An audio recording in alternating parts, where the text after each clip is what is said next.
The TV news reported an incredible event that will go down in history. The previously sent Apollo 11 landed on the moon.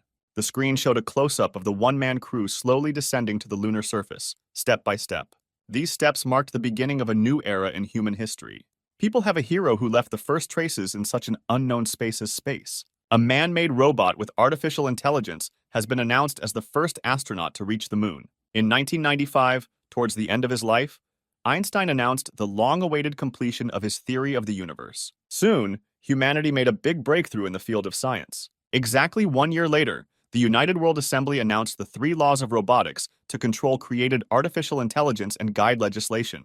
Gradually, the need for human workers began to disappear, and they were replaced by robots. Sometime later, almost 80% of the population no longer needed work. In 1997, after many major scientific advances, the world economy entered a golden age. The tractor dumped all the garbage into one large pile, which could indicate that someone's home had been here some time ago. Our hero was fond of drawing and did not miss the opportunity to capture everything that caught his attention. And now he was watching the tractor in action, sitting a little away from it and sketching all the details. While drawing, Sam didn't notice how quickly time was passing around him. Suddenly, a large doll-like object flew into the pile of garbage. This caught the hero's attention, causing him to flinch in surprise. Taking a closer look, he realized that it was a broken robot. The next moment, an idea came to him. At the same time, in her laboratory, the woman was studying the news about a new virus that was sweeping all sectors of the world.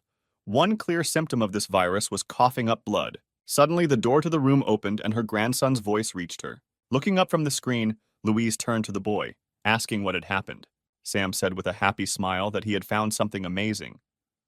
Louise, not understanding what caused such a violent reaction from the guy, asked what exactly he found. He turned sideways to her, showing the broken robot. Seeing him, the woman told Sam to weigh him. Then she would pay him for the scrap metal. But the hero objected that he was not here for that at all. He pointed to the robot's hands, saying that they were moving. Afterwards, Louise came closer and, taking a closer look, said that she could give him more for a functioning power source. But Sam again objected, asking her to save this robot. The woman was very surprised by her grandson's request. He begged her to fulfill his request because she was good at fixing things. Taking out a new cigarette, Louise asked if he had money. The hero replied that he would never force his grandmother to work for free and pressed the button on the watch. After he displayed his score on the screen, Sam showed it to her, saying that it was all he had. She froze for a moment when she saw his balance. After giving him a slap on the head, she said that for 1,500 marks he wouldn't even buy a hamburger. A few days later, a head was attached to the robot and some non-functional parts were replaced. Sam came to inspect his robot after a long 3 days of waiting. He asked his grandmother what the robot had with a face. She replied that this part was the most expensive, and if he wanted to put on a different face, then let him pay for it himself. After her words, the guy again turned his attention to the robot, and having examined it more carefully, asked why all robots wear the same clothes. Louise replied that this is required by law in order to distinguish them from people. Suddenly, the robot's eyes began to glow. A couple of moments later, the robot girl began to slowly rise, which made our hero very happy. After looking around, the robot asked where she was, because she was sure that they had gotten rid of her earlier. The hero sat down opposite her, and taking her hand in his palms, said that he was very glad that she was alive. The robot looked at him for a couple of seconds, and then asked if he was her new owner. The guy nodded and told her his name. When he asked her name, she didn't understand what the guy meant and gave her model number. Sam cocked his head to the side, saying it was too weird a name. Then he looked around. On the table, the hero noticed a package of chocolate.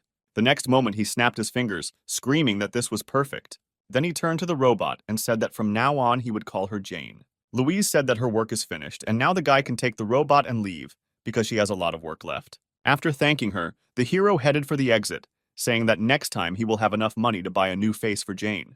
The woman stood without turning around all this time, waiting until the door slammed on the other side. When Sam left, a suppressed cough broke out. After the attack passed, Louise saw that her entire palm was covered in blood. She realized that the symptoms of the virus had appeared, and she didn't have much time left. Sam returned with Jane to his house. Having started to sort out the rubbish that had accumulated inside for quite a long time, she accidentally broke a plate.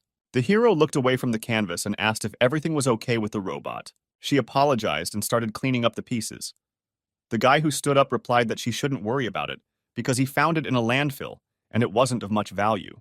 Having settled down next to her, Sam began to help her, and in the process asked Jane to call him something else, and not master. She didn't have time to answer anything when she accidentally touched a mountain of rubbish behind her, after which everything fell to the floor. Sam just screamed that it was amazing. Inspecting the resulting mess, he said that he had long dreamed of cleaning it all up. Jane apologized to him, saying that her neural network parameters were damaged, so her motor functions were very limited. She was very upset that at the moment it would be very difficult for her to be useful for her master.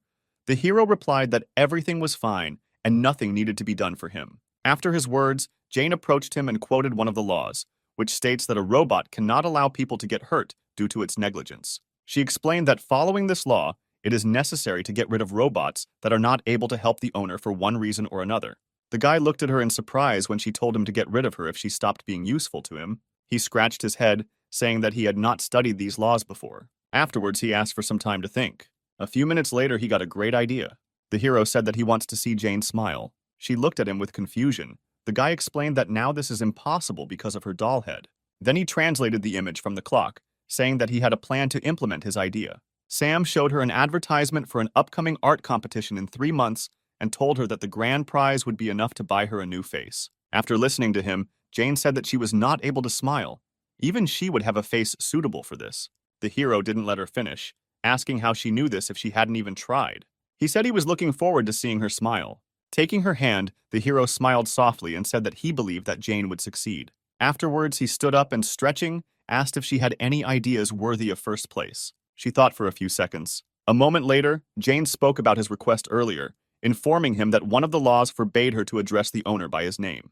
Raising her head, she asked if Mr. Sam could address him. The guy smiled, answering that this option suits him. In the evening, they headed to the landfill together, collecting things that interested the hero. That night, they fell asleep together. The days passed by. Sometimes they visited Louise, helping her with the cleaning.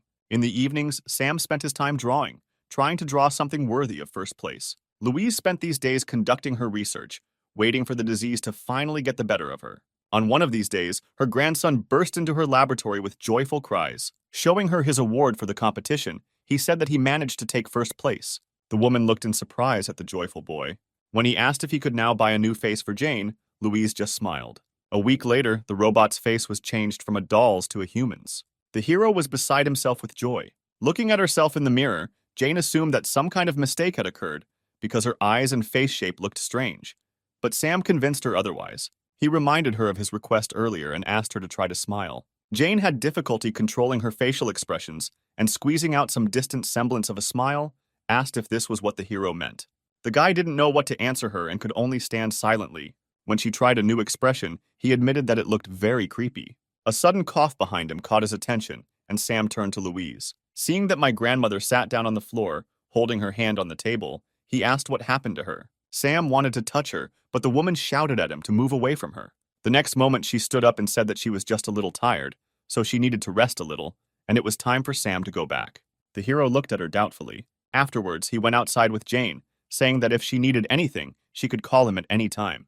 Having said this, the guy slammed the door. Left alone, Louise slowly walked towards the mirror, struggling with new coughing attacks. She leaned her hand on the mirror, smearing her blood on it. Raising her head, the woman saw that her eyes had already begun to turn red. Walking along the village, Sam shared his worries about the health of Grandma Jane. She walked behind him and practiced her smile. Noticing her upset expression, he said that she did not need to rush and force herself to smile, because smiling is a natural reaction to some event. Jane replied that she did not quite understand what exactly the hero was trying to convey to her. Sam stopped when he heard that she couldn't understand the concept of a smile. He tried to explain everything to her in more detail. After listening to him, Jane asked to get rid of her because she could not obey the only order of her master and was breaking one of the laws. The guy looked at her in surprise when she said that she was just a pile of scrap metal, the existence of which was devoid of any meaning. The hero couldn't listen to it anymore. He shouted at her to shut up. With his head bowed, Sam told her to listen carefully to what he was about to tell her. When the robot heard that despite what the law dictates to them, her owner would never leave her, she was sincerely surprised. Saying this, the hero remembered his painful past. A few years ago, his mother packed her things and wanted to leave. He tried to stop her, but received only another resounding slap in the face. The boy lay with tears in his eyes and watched as his mother turned around and left somewhere forever. That day, he sat outside the door for a very long time, hoping not that she would change her mind and come back. Coming out of the memories, the hero looked into Jane's eyes, saying that he does not abandon his family members. Then he asked her to never say that about herself again.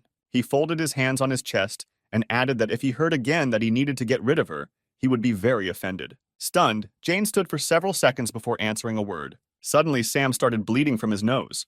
The robot girl, who did not expect this, watched this in surprise. A second later, she leaned towards her equally surprised master, asking what had happened. But Sam was unable to answer her due to a sudden bout of coughing up blood. He fell to his knees, coughing up blood. A few minutes later, the hero lost consciousness, and the robot girl put him on her back. She activated navigation mode to find the nearest hospital. A couple of seconds later, Jane received the necessary data and immediately headed in the indicated direction. Suddenly, something caught her attention.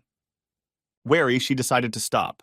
The street ahead was on fire and people turned into monsters and devoured each other. Some tried to escape from the crowd of zombies, but eventually they overtook their victims. One of the men who contacted tried to break into the telephone booth of his victims. Jane turned to the system to find out the details of what was happening around her. She waited for several seconds to connect to the central database. Suddenly, heavy footsteps were heard behind her and Jane turned around. A zombie was approaching them. The robot decided to scan the person in front of it. She walked throughout the body, collecting data. A moment later, it was determined that the creature was no longer human. Jane realized that he and his kind posed a serious threat to her master. The zombie has virtually no traces of human DNA, which gave her a free hand. Jane finished gathering information, closing her eyes. A moment later, her bracelet began to glow. She said that all elements that pose a threat to humans must be eliminated immediately. Surrounding sounds began to reach the unconscious Sam. A couple of seconds later, with great effort, he managed to open his eyes. He wanted to say something, but he couldn't come out with anything other than a wheeze. Having given up these attempts, he paid attention to what was happening around him. The houses were on fire, the street was strewn with dead bodies of people, while others behaved strangely and bit others. Suddenly, there was an explosion somewhere nearby, and the flames ignited with renewed vigor. This attracted the attention of the zombies. They broke away from their victims and headed in the direction where the explosion had been heard a second ago. Louise watched what was happening through the window of her house. The woman put out another half-smoked cigarette. The day she feared most had arrived. Louise pushed aside the desk drawer with the pistol inside. Taking it in her hands, she pointed the trigger to her temple, and the next second a shot rang out. At the same time, Jane was still standing opposite the zombie with Sam on her back. He slowly approached his victim. When Jane was about to get rid of the threat, the hero managed to squeeze out the words that she could not do this and extended his hand to her clenched fist. The guy reminded her of the law prohibiting harming people. Although the words were given to the hero with great difficulty, he was obliged to stop her, because robots that violate the law he mentioned are destroyed. Sam asked Jane to promise him that she would never harm people. All this time, the robot girl looked at him in surprise. A moment later, she threw the guy to the ground. Sam didn't understand what caused Jane's reaction, but the next second she asked him who he was. The hero asked with confusion what she meant. The robot girl explained that she was unable to identify either his voice or his iris. Scanning the guy once again, she was unable to obtain any information about him, after which she announced that she would classify Sam as another dangerous specimen. Jane was sure that the guy lying in front of her was not her master, so she turned around, saying that she had to find him. The amazed Sam looked at his robot, not believing what was happening. He was able to call out to her only when she moved a few meters away from him, but Jane did not pay any attention to him, continuing to look for her master. Suddenly, Sam had another coughing fit. A couple of moments later, he heard footsteps approaching him and looked up to see who it was. The next second, he saw a crowd of zombies approaching him. At the same time, Jane ran further and further down the street in search of the real Sam. She suddenly stopped when she noticed something strange. A couple of meters away from her stood the same robot girl, and the man sitting in front of her asked her for help. She also scanned him to verify his identity, just as Jane had done earlier. A couple of seconds later, the robot girl said that the man was not her master, after which she lost all interest in the man calling out to her. She went in search of her owner, gradually moving away from this place. Jane turned around when she heard another robot's voice behind her. Nearby, a robotic man sat next to the body of his dead owner. Closing her eyes, he said that, following the law to ensure the confidentiality of the owner in the event of death, all data on the robot must be deleted. Within a few seconds, automatic erasure of all data will begin. Looking around, Jane discovered many robots similar to her, in search of their owners and those who were preparing to erase all data. Sometime later, she reached the house where she and Sam had lived all this time. Opening the front door, the robot girl stepped into an unlit room. Having scanned everything inside, she discovered that there was no one here except her. Suddenly, something caught her attention. Jen looked at the wall covered with Sam's drawings. Memories of the hero asking her to pose flashed through her mind. She stood for several minutes at this wall. Suddenly, she remembered Louise's house, where her master might be, and headed there. Sometime later, Jane approached our hero's grandmother's house. When she entered the house, it was unusually quiet inside. The robot girl went deeper into the house, exploring each of the rooms, and in one of them she discovered a dead body. Jane stopped to scan it and get information about the identity of the person in front of her. Having established her identity, she walked over and sat down next to Louise. Jane remembered what Louise had told her when she changed her face. The woman said that Sam's mother abandoned him when he was 5 years old, which is why he now sympathizes with Jane, because someone abandoned her too. Louise sighed heavily and continued, saying that she had become not just some machine for the guy, but the family that he valued more than anything in the world.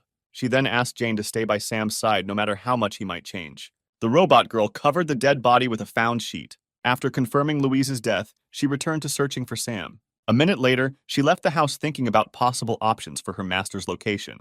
Jane stopped walking down the stairs. Several zombies were approaching her. When she turned around, intending to go in a different direction, the zombies immediately attacked her. She managed to dodge one of them. Jane decided to remove the obstacle. Gathering all the strength in her fist, she rushed at the zombies. But a guy suddenly jumped out and blocked her path. Jane scanned the man who stopped her, trying to determine his identity. The robot girl noticed that he had a biological signature similar to Sam's. Suddenly, the hero let out a roar. The guy tried to drive other zombies away from Jane in a similar way.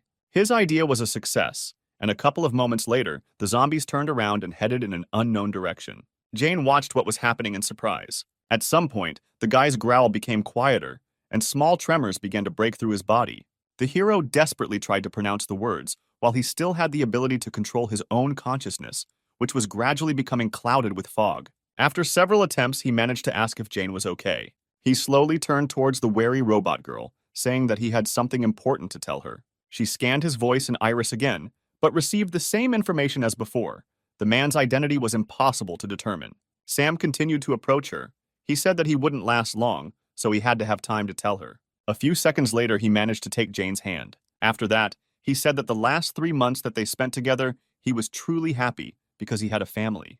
All this time, the robot carried out various checks to establish his identity, but they all gave Jane the same answer. Suddenly, Sam was overcome with weakness and fell to his knees, the robot supporting him by his arms, preventing his torso from collapsing to the ground. Jen recalled various moments and desperately tried to convince herself that the guy in front of her was not her master. But his words and attitude towards her were no different from the real Sam. At some point, unconsciously to herself, she began to cry. Sinking to the ground, Jane hugged the guy, recognizing him as her master. She called his name, expecting some kind of response. Her tears fell onto Sam's face. The robot girl lowered her head over his, asking him to look at her face. She wanted him to see her smile, which she finally got after so many attempts. But the hero did not have any reaction. The virus finally took over his body. The next moment, he rose from Jane's lap and was about to bite her. She just watched the guy with tears frozen in her eyes. When he did bite her, Jen only squeezed Sam tighter in her arms.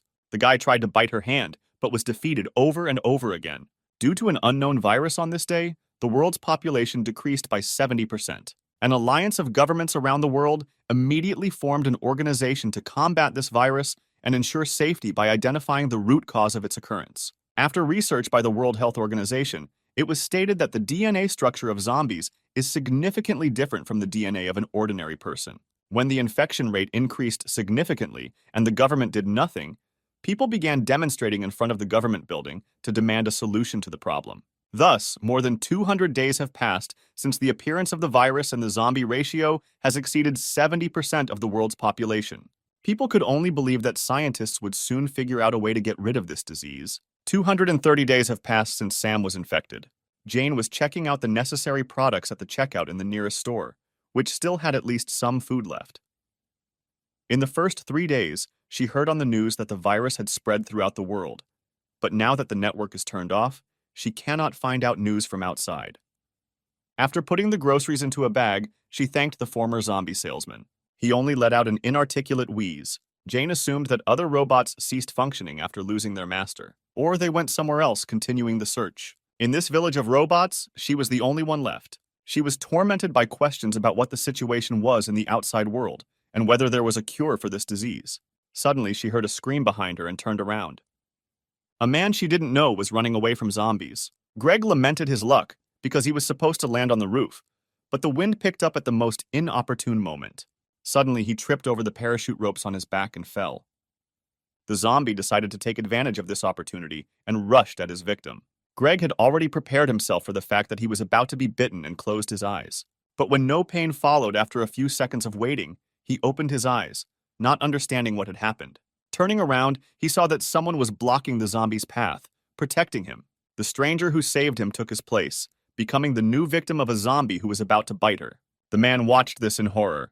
He should not have allowed this situation to happen. His mission was a failure before it even began, because the only survivor in this sector would turn into another zombie after some time. Unexpectedly for Greg, the girl turned around and asked if he was okay.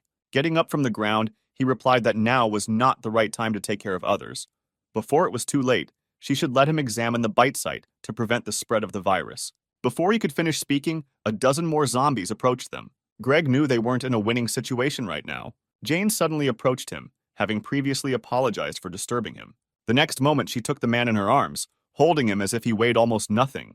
Jane rushed past all the zombies surrounding them at lightning speed. Only then did Greg notice her clothes and appearance. He made a mistake at the very beginning, mistaking a domestic robot for a human. In this way, she ran through several streets. Stopping in a safe place, she asked if the man was injured, but he asked to be lowered to the ground. She complied with his request. Greg turned away for a couple of seconds, struggling with embarrassment from the fact that the girl, albeit a robot, was carrying him in her arms. Afterwards, he told her that he was a member of the UN, a junior officer. Jane replied that she was pleased to meet him and also introduced herself. Greg said that they spotted a survivor in the sector from satellite imagery, and that's why he was sent here to help him, and then asked if she knew anything about it. Jane apologized and replied that she did not understand his question. From what he had seen earlier, there were quite a lot of people around. The robot girl began asking a lot of clarifying questions, making the man regret the question he asked earlier. He stopped her, asking her to just take him to her master. When Jane agreed to his request, Greg breathed a sigh of relief. He knew that robots could not recognize zombies as their master. Greg assumed that since this robot was still here, then there was only one person left who was not infected. The man was watching Jane carefully when she suddenly smiled. Greg stopped and asked in surprise if he thought she had just smiled. Jane turned around and answered him with a smile that she was happy now, because 230 days had passed since the guest appeared here. Greg looked at her in bewilderment. He was sure that robots could not smile, much less experience any emotions. A few minutes later, they arrived at Sam's house. Going inside, Jane informed her master that she had returned, after which she walked towards the guy sitting by the canvas, leading Greg behind her. When the man spoke, the hero reacted to the stranger's appearance and turned in their direction. Seeing his face, Greg took a step back in horror. At the same moment, Sam rushed at him. Jane grabbed the guy by the torso, preventing him from attacking the man. She said that this man came here to help them, but the guy did not react to her words, trying to escape from her grip. Greg grabbed the weapon, pointing it at Sam. The man did not understand what this robot was doing. He asked if her original plan was to lure him here and make him zombie food. Jane replied that she understood why he thought this way and asked him to calm down and listen to her. But Greg was not going to listen to her any further and interrupted and said that he would kill this zombie. After his words, Sam's gaze changed. Jane asked that they listen to her first and said that her master would not do anything bad to Greg. Sam understands what she is saying. The man objected that this could not be true. The robot girl reminded him of one of the laws, which clearly states that robots cannot lie to people in any situation. Afterwards, she slowly let the guy go, saying that he would no longer attack. The man watched in surprise as Sam actually stopped trying to attack and just stood there while small tremors ran through his body. A moment later, the guy looked at the man calmly. Confused, Greg hesitantly lowered the gun. A few hours later, the sky began to take on the pink hues of sunset. Happy Jane was setting the table. Greg felt awkward having dinner with the zombie sitting opposite him, who was watching the man with interest. At one point, he turned to Jane, saying that he had never seen a zombie understand someone's words before. He asked if she used any means on the guy, or if she was using some special frequency that only zombies could understand. Jane replied that Sam used to bite her whenever possible. He also could not eat normal food and constantly threw everything around, making a mess. She was reassured by the fact that those infected did not die or become weaker, even if they did not eat. But one day she noticed something strange. Her master began to eat living creatures like rats. Because of his illness, he became more violent, and Jane did not know how to care for him in this condition. But after 3 months, the violent actions decreased, and he gradually began to understand her words. Now Sam can understand simple communication. Stretching out her hands to him, she said that at the moment, she herself did not know why her master's condition was gradually improving. Hugging him, Jane said that she believed that this virus could be destroyed and the affected people healed. Greg listened in amazement to the robot girl's story. She was silent for a couple of seconds, after which she looked up at him, in which some hope was read. This was the first time the man had heard of someone believing that this was just a disease from which one could be cured. He tried to understand the reason why this robot perceives zombies as people. Suddenly, she asked if she could ask Greg one question. Having received his approving nod, Jane asked what the situation was in the outside world. The man replied that the situation outside has not changed much. The number of zombies is constantly increasing.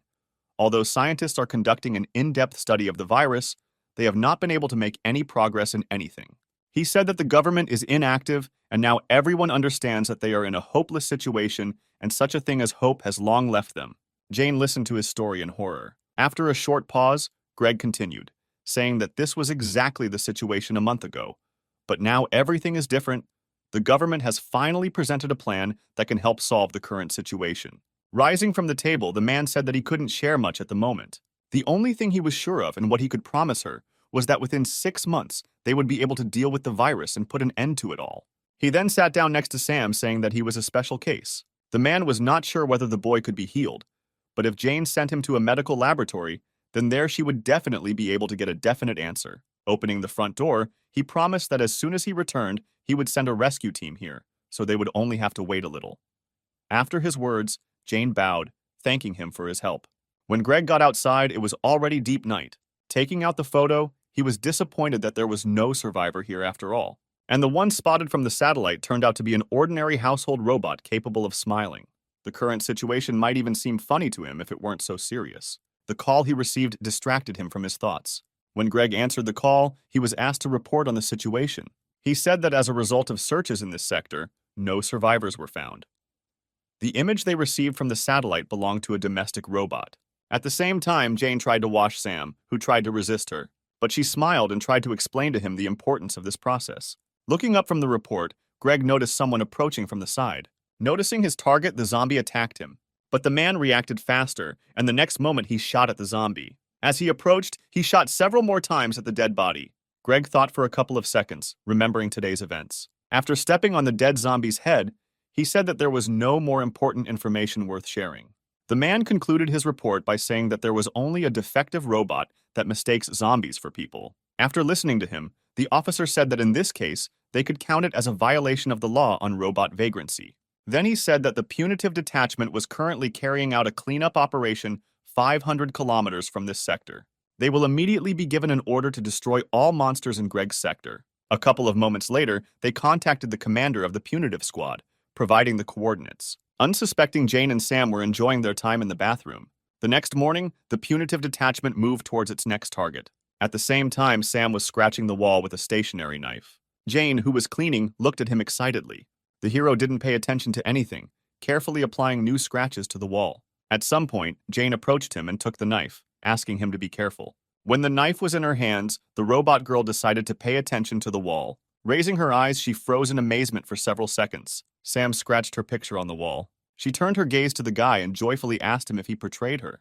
The hero nodded his head, confirming her guess. Jane looked at the image again with delight. Sometime later, she went to the store. While choosing various objects to draw, the robot girl beamed with happiness because her master had shown interest in something for the first time. It seemed to her that the damaged parts of the brain were beginning to recover, and the disease began to gradually recede. That is why, for the first time, she felt that she was flying home on the wings of happiness. She covered most of the distance by making long jumps. A sudden sound caught her attention.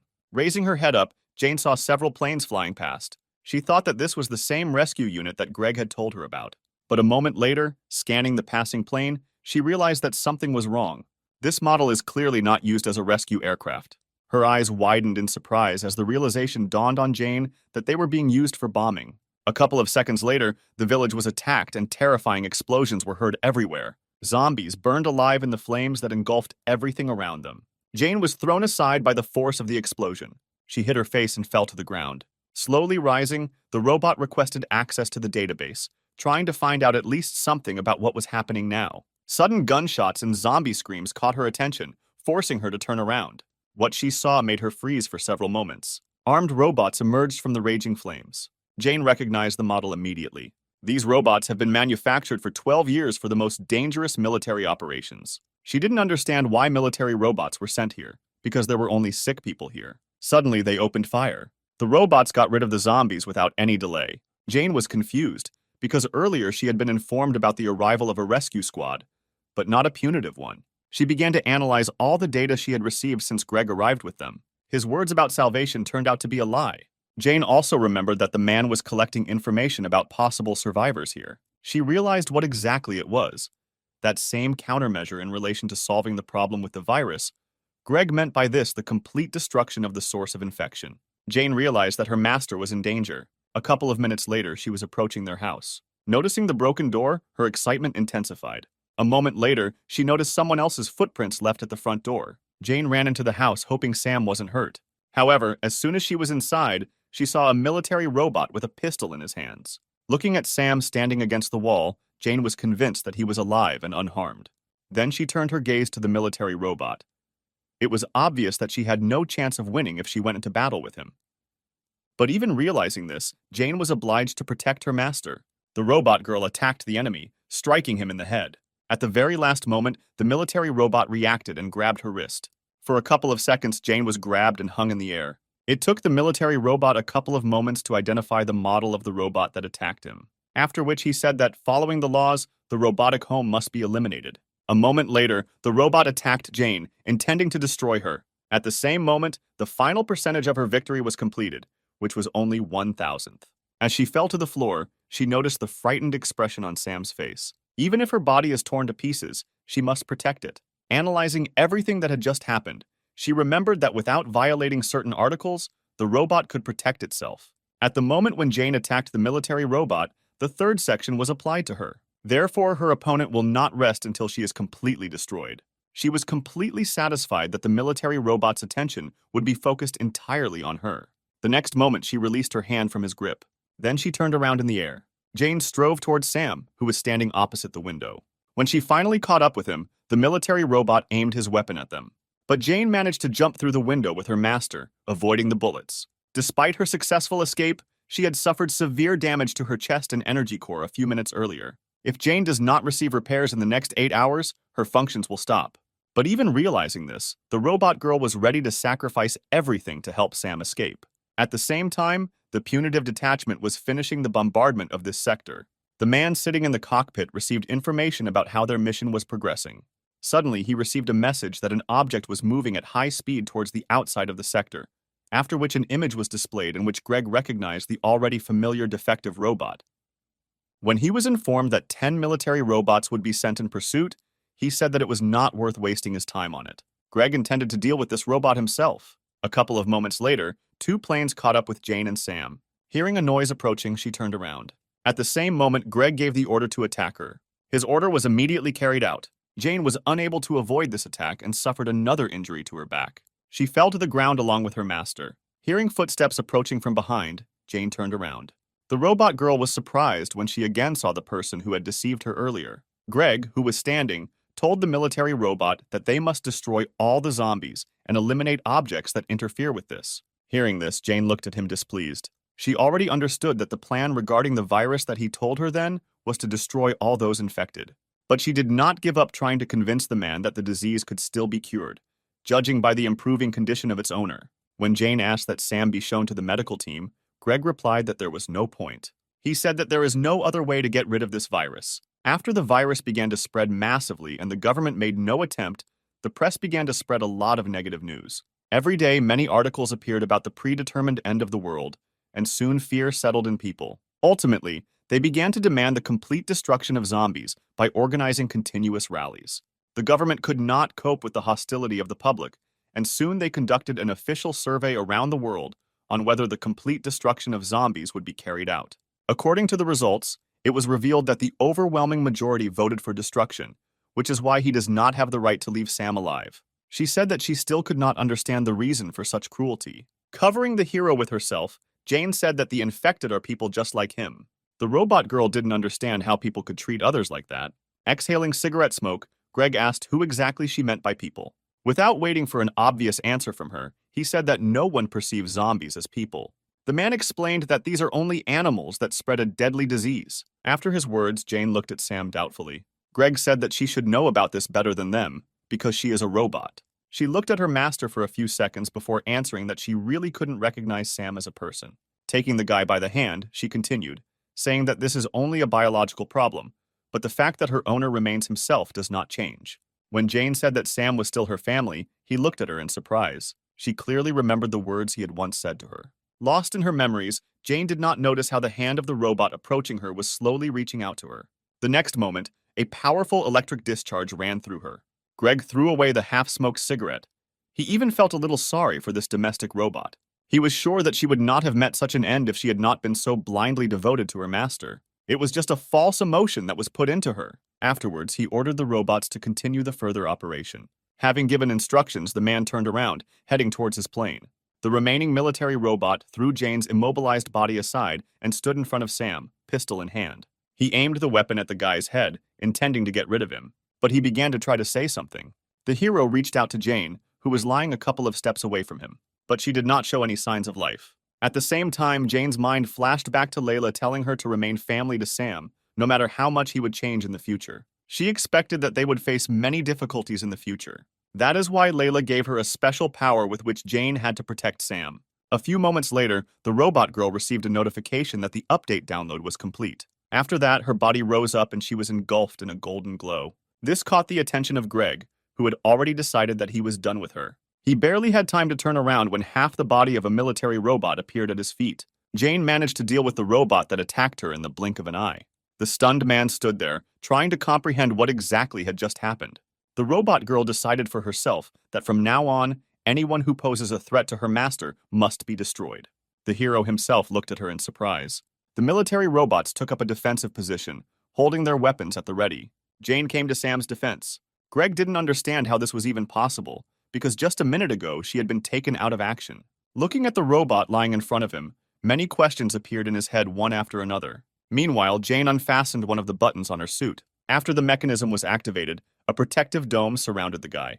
When Sam began to panic, not understanding what had happened, she explained that this dome was intended to protect him, and he just needed to wait a little while she dealt with the enemies. Greg ordered the military robots to destroy Jane as quickly as possible, but not even a couple of seconds had passed before their heads were blown off. The shocked man did not even have time to understand what happened. Turning around, he saw Jane standing with the head of one of the military robots in her hand. He was amazed at her speed. Coming to his senses, he asked how this was possible. He couldn't understand how an ordinary robot got so many fighting skills, but she ignored his question, turning in the opposite direction. Then she ran in an unknown direction. According to the data that Jane received, it was established that there were several more squads of military zombies in the center. They have already destroyed almost half of the infected, and they have enough chances to become a threat to its owner. Jane was determined to incapacitate each of them. At some point, the military robot sensed someone approaching from behind and turned around. Jane blew off the head of one of them before the robots had time to react and began to attack her. The next moment, she knocked out another one with a kick. One military robot hid among the ruins and aimed at Jane from a safe distance. A moment later, there was a deafening explosion. The robot was confident that it had gotten rid of its target. Contrary to his expectations, Jane was already above him. She landed directly on him, thereby destroying the enemy's body. Greg at this time received endless messages about losses. He was shocked that an entire battalion was destroyed in 10 minutes by just one faulty house robot. Having gotten rid of all the military robots, Jane headed back to him. Greg commanded that the hangar administrator module be launched. The military, who had set up a camp nearby, received a message from their commander and unlocked hangar number 6. A robot of impressive size appeared from behind the open door, after which he was given an order to eliminate his target. Meanwhile, Jane rushed back to her master. Greg panicked when he noticed her approach. He shouted for the sent robot to hurry up. A couple of moments later, Jane's path was blocked by a new enemy. The man was glad that this robot arrived on time. Even if it is shameful for a robot of his level to fight with some domestic robot, but with his combat power, Greg will be able to get rid of Jane. At the same time, she studied the enemy, trying to discover weak points. The next moment, Jane struck him with a blow that caused his body to shatter into pieces. Greg was once again shocked by what happened. Not believing his eyes, he looked at what was left of the body of his best combat robot. He was brought out of his stupor by Jane's words that her mission was over and 116 robots had been eliminated. Now the man was looking at her in horror. When she started to approach, he shouted at her not to come near him. But seeing that Jane was not reacting to his words, he grabbed the gun. The next moment, Greg pointed the gun at Sam, hoping it would make her stop. But when this action had no effect, he voiced his intention to shoot the guy in the head. Jane just frowned, getting closer and closer with every step. Ultimately, Greg did shoot. But the barrier surrounding Sam did not allow the bullet to reach the guy, and the bullet flew in the opposite direction. The man was unable to dodge, and the bullet went through his thigh. Jane approached her master to remove the barrier. After turning to Greg, who was crumpled in pain, saying that people are afraid of the disease and abandon their fellow men. But she did not intend to act like them and would never give up her family. Turning around, Jane finally said that until the very end, she would look for a way to cure this disease, after which she headed off with Sam in an unknown direction, leaving Greg alone. Looking at the retreating backs, he felt that he was obliged to urgently inform his superiors about everything that had happened here today. A few hours later, Jane and Sam were at the grave. The robot girl thanked Louise for installing a system with which Jane managed to protect her master. She told her that she was going on a trip with Sam. Holding her gaze on the carved name, she continued, saying that they could no longer rely on outside help. Jane will look for a cure for Sam and will definitely cure him. When this happens, they will return here again. So she asked Louise to wait a little longer for them. Then they slowly set off. Along the way, Jane shared that she was thrilled to be traveling with her master for the first time and asked if he felt the same. Sam answered her, trying to express the same emotions. At that moment, she thought about Greg's first reaction when he first saw Sam. He was greatly surprised when he learned that her master was able to understand words. Greg wasn't lying when he said Sam was a special case. According to the data received, she knew that any type of virus accounts for another 1% of all humanity, and it is this 1% that has antibodies to the disease. Jane suggested that Sam was one of these people, and that in the future, he would become an important key in finding a cure. That is why their first task was to find the right person to confirm the presence of antibodies in her master. Suddenly, there was a noise from an airplane above them. Surprised, Jane immediately stopped. The discovery of an escaped zombie and a robot was reported. Jane managed to put a barrier around Sam while she fought the enemies. The robot girl was ready to challenge the whole world to protect her master. 15 days have passed since they left the village. Jane was surprised to find a barricade and they stopped a few meters away from it. It must have taken a lot of time to build something like that, and it was the question of when they managed to do it that haunted her. After scanning the area, Jane learned the location of defensive artillery structures, which are designed to block further advance of the infected. If they got too close to them, it wouldn't end well, so she decided they should go somewhere else. Looking at the sky, Jane assumed that it would start raining soon and they should hurry. A moment later, confirming her thought, the first drop fell from the sky. When they reached the nearest town, it was already pouring rain. Jane covered Sam with rain the whole way, but the rain was too heavy and the umbrella could do little to help them. Leaning over, she told her master that he didn't have to worry, and they would definitely find a place where they could wait out the rain. The guy was pointing his finger somewhere, trying to tell her something. Looking where Sam was pointing, Jane noticed the light of a lantern in one of the houses. She approached and knocked on the glass, asking if anyone was there. But instead of answering, the barrel of a gun appeared from behind the broken glass. A red-haired girl appeared and asked who the uninvited guests were. Jane said that she is a domestic robot and the girl need not be afraid of them. The owner of the gun was surprised that there were still robots in the area. Jane replied that she and her master were currently in the middle of a journey and saw a light here while passing by. When the hero raised his head, Maria drew attention to his eyes and pointed the gun at him. She asked Jane why she was dragging zombies around with her. The robot girl covered Sam with herself, answering that he was safe for others and did not attack anyone. But Maria fired a bullet at Jane, not allowing her to finish. She warned that if they came closer, she would definitely shoot again. Finally, the girl advised to get rid of this zombie as soon as possible. After her words, Jane's gaze filled with sadness. Sam was worried about her and reached out with his hand to the injured forehead of his only family member. Smiling, she said that she was fine and that this damage would be repaired automatically within 10 minutes. Moving away from this house, Jane took a last look at it.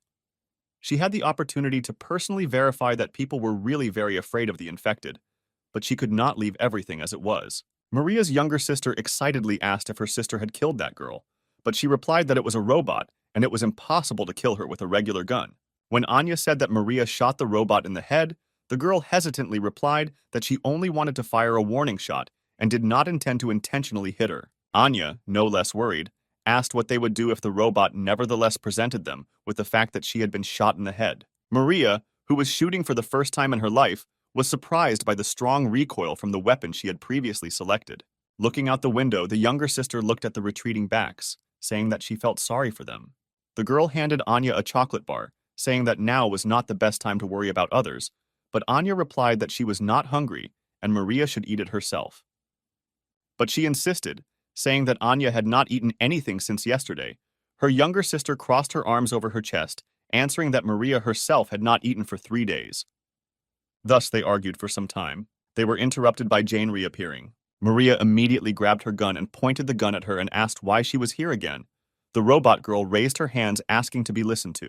After that, she picked up a large box of food, saying that she couldn't pass by and decided to help them by collecting some food from the nearby market. Seeing this, the sisters could no longer think about anything other than the food in front of them. At this time, the sisters were enthusiastically gobbling up food on both cheeks. Anya thanked Jane with tears in her eyes, saying that they had not been able to eat properly for several days. She smiled and replied that there was still a lot of food left, and if they wanted something else, they could say so at any time. Drawing attention to Sam, who was standing with his back to them, the girl asked why he did not eat with them. Jane replied that he was sick and could not eat normal food at the moment. Frowning, Maria asked if she was planning to fatten them up so that she could later feed them to her master. Jane assured her that this was not the case. Anya did not take her interested gaze off Sam. She walked over and touched his back, getting his attention. A couple of seconds later, the surprised hero turned to her. Anya could not hide her joy. Her sister immediately jumped up from her seat, telling the girl to immediately move away from him. But she ignored her and, shaking Sam's hand, offered friendship. The guy hummed uncertainly. Alarmed, Maria repeated her request again, but in a more insistent voice. Dissatisfied, Anya turned to her sister, reminding her that Sam was not dangerous, then asked him if he would eat her. He shook his head negatively. The girl smiled happily, saying that he was friendly. Maria could hardly contain her emotions when her sister suggested how nice it would be if other zombies were like Sam and their mother remained alive. At dawn, the rain finally stopped. The zombies were still wandering around aimlessly. For the first time in a long time, Anya was able to sleep peacefully without nightmares. Maria patted her sister on the head and thanked Jane for her help. Smiling, she replied that she was also grateful to them, because it was the first time that her master looked like his former self. Removing her hand from Anya's hair, the girl asked Jane and Sam to leave them as soon as possible, causing the surprise of her guest. Taking a photo from the shelf, Maria explained that she was very worried about Sam being a zombie. She said that 2 months ago their neighbor also became infected. Ultimately, their mother died. One morning, the woman left the house to find food for them. But not even a couple of minutes had passed before zombies surrounded her and ate her alive. Maria watched this with tears in her eyes. She could not even go out to help her mother. Clutching the photo to herself, the girl said that Anya was sleeping at that time and did not see that tragic scene. But Maria could not cope with her hatred of zombies. Then she repeated her request that they leave this house. Bowing her head, Jane replied that being a robot, she had no right to refuse a person. But before leaving, she asked Maria if she would like to listen to some interesting information. The interested girl asked what exactly the robot wanted to tell her. Jane said that if they went west, about 20 kilometers from here, they could find a barricade built by people, and there Maria and her sister could get help. She also said that she could take them there. It was difficult for the girl to believe her words. She replied that everything outside was crowded with zombies, and they would not be able to overcome such a long distance in such a situation. Jane just smiled, saying that she already had everything she needed to get to that place. Zombies wandered along one of the streets of the city, hoping to find a new victim. A sudden sound caught their attention and made them turn around. A moment later, a truck drove past them. Maria, clutching her sister in her arms, shouted at Jane to drive at a slower speed. But she replied that they should hold on even tighter, because she intended to increase the speed. Thus, the truck rushed through numerous streets. Maria asked if everything would really be fine. Jane told her that she had calculated everything and there was no reason to worry. The robot girl turned to her and smiled, asking her to trust her. Suddenly, Maria pointed in front of her and shouted for Jane to look ahead. A lot of zombies were moving towards the truck. Jane told everyone to hold tight. The next moment, the truck increased its speed. The sisters, not used to this, screamed in horror. They rushed through the crowd of zombies with lightning speed. The zombies did not have time to react to the truck flying past them. Thus, they left there unharmed. Anya looked at Jane with admiration, saying that she drives a car very cool. Sometime later, they left the city. What Jane saw the next moment made her wary. The highway was strewn with cars that had driven into each other, with zombies wandering among them. Jane analyzed the situation and realized that there was not enough space on the road for them to pass safely. Maria told the robot girl to step on the gas and drive without stopping. She had no intention of sparing the monsters that ate people. Seeing that Jane was not reacting to her words, Maria ordered her to shoot down everyone who got in the way of the zombies. She did not move for a couple of seconds, wondering whether to carry out this order. Then she pressed the gas pedal. The truck was heading straight towards a crowd of zombies. Maria, overcome with rage, screamed for Jane to kill them all. But suddenly the truck changed its direction, turning to the side. A moment later, they broke through the guardrail, driving off the highway.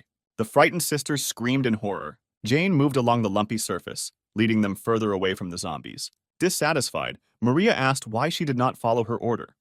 Apologizing, the robot girl replied that she could not follow orders that violated established laws. She recalled that according to the first article of the first law, robots cannot harm humans. When Maria objected that zombies were no longer people, Jane replied that no matter how much they had changed, to her, they were still people who needed help. Jane understood that the girl held a grudge against the infected people, but they were not to blame for being exposed to this disease. These people were only victims of one accident. After her words, Maria's gaze filled with rage again.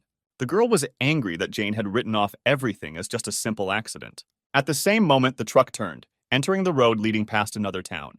Maria barely held back her tears and said that she could not come to terms with the fact that their mother died due to some accident. She reached out to Jane to get some answers from her about what had happened. But suddenly a zombie appeared in front of them, attracting their attention. Jane began to twist the steering wheel to avoid hitting the zombies. Suddenly, the truck ran over a huge rock. A moment later, he tilted dangerously, freezing near the zombie. But not even a couple of seconds had passed before the truck turned over with a terrible roar and fell on its side. Those sitting inside were thrown aside. The zombies gradually began to surround the car, feeling their victims inside. When Maria opened her eyes, they saw through the glass many faces of monsters surrounding them. They did not give up their attempts to reach the victims. Assessing the situation, Jane asked the sisters to remain calm, but Maria interrupted her, saying that if she had followed her order, then this would not have happened. She doesn't care why these people became zombies. All that matters now is that they are monsters who eat other people. If they don't get rid of them, they will eventually become the same themselves. Sitting Sam back down, Jane replied that it was for this reason that she was looking for a cure for her master. Maria looked at her with confusion. The robot girl explained that if she manages to find a cure for this virus, then no one else will suffer. But Maria only laughed sadly, saying that these were just stupid hopes. Afterwards, Jane turned to her master with a request. She asked if he could protect the sisters for 8 minutes. Sam nodded his head affirmatively. After receiving his answer, Jane climbed out of the truck and rushed through the crowd. The zombies gathered at the entrance tried to get inside. Maria and Anya experienced real horror. The hero began to growl and push other zombies away. The girl was surprised that Sam was really trying to protect them. Suddenly, the truck began to rise. The girl screamed in fear again, and the surprised guy tried not to fall out of the front window. Jane managed to turn the truck over and lift it, thereby protecting her charges from the zombies. She shouted at Maria to fasten everyone's seatbelt. The girl, not understanding anything, sat looking around. Anya quickly came to her senses and fulfilled Jane's request, fastening Sam. The next moment, the truck was thrown over the top. Anya looked out the window in surprise. The truck hovered in the air, covering a long distance. Jane followed them along the ground. When the truck began to descend, she jumped up towards the truck. A few seconds later, Jane caught up with the truck. She supported the truck, softening its landing. The girls screamed in horror again, feeling that they were starting to fall. Having touched the ground, Jane tried to brake, still holding the truck. A few seconds later, she finally managed to stop. At the same time, behind the walls of the barricade, people did not stop monitoring the situation around them. Having received an urgent report, one of the employees actively knocked on the door of his boss's office, waiting for permission to enter. A few moments later, the man gave permission to enter, without raising his head from the numerous documents that littered his desk. When Justin asked what was going on, he was informed about the received surveillance images. His hand froze, pen in hand, right above the document when he heard a truck approaching the barricade, which belonged to a survivor from the contaminated area. Putting his pen aside, Justin reached for his glasses to take them off. He was interested in this survivor he had just been informed about. Jane got behind the wheel again, and now they continued on their way without obstacles in the form of zombies. She broke the silence in the car by turning to Maria. She turned away when Jane asked if Maria was angry with her. But then she turned around and replied that they all almost died, and Jane should have warned about what she was going to do. Anya interrupted her sister and smiled and said that she enjoyed it, as if they were riding a roller coaster. A few minutes later, a barricade finally appeared in front of them. Jane told her sisters that they were almost to the point where they could help them. When Anya pointed to the wall and asked what it was, Maria replied that it was the place where the soldiers were who could protect them. She said the days of sitting cooped up, afraid to go outside, and sharing leftover food would finally end. Anya looked at her sister with delight, asking if she could go to school now. The girl smiled and nodded, answering that now they can live the same way as before. Suddenly, they ran over something that made an unpleasant squeaking sound. The next moment, the sisters saw a bright light. The truck hit a mine and flew into the air. Trying to think of a way out of the situation, Jane knocked down the door on her side. She managed to get out of the truck, along with her master and two sisters, before the vehicle hit the ground. Jane landed on the ground, preventing her charges from getting hurt. Afterwards, she excitedly asked if everything was okay. Maria replied that she was fine. She was only hurt a little. The robot girl realized that they had run into a hidden mine. She looked around, scanning the area around her, and saw many mines located throughout the area. A sudden scream distracted her from further inspection. Maria, with tears in her eyes, bent over her unconscious sister, asking her to wake up. Seeing this, Jane ran up to them. The girl asked her what they should do now, but she asked Maria not to shake Anya and let her examine the wounds. Metal fragments reached the girl's stomach, making the situation much more dangerous. Turning towards the structure, Jane said that she would try to contact the people at the barricade, because there should be a doctor there. As soon as she said this, a bullet flew a centimeter away from her. After that, they were told through loudspeakers that they should all leave.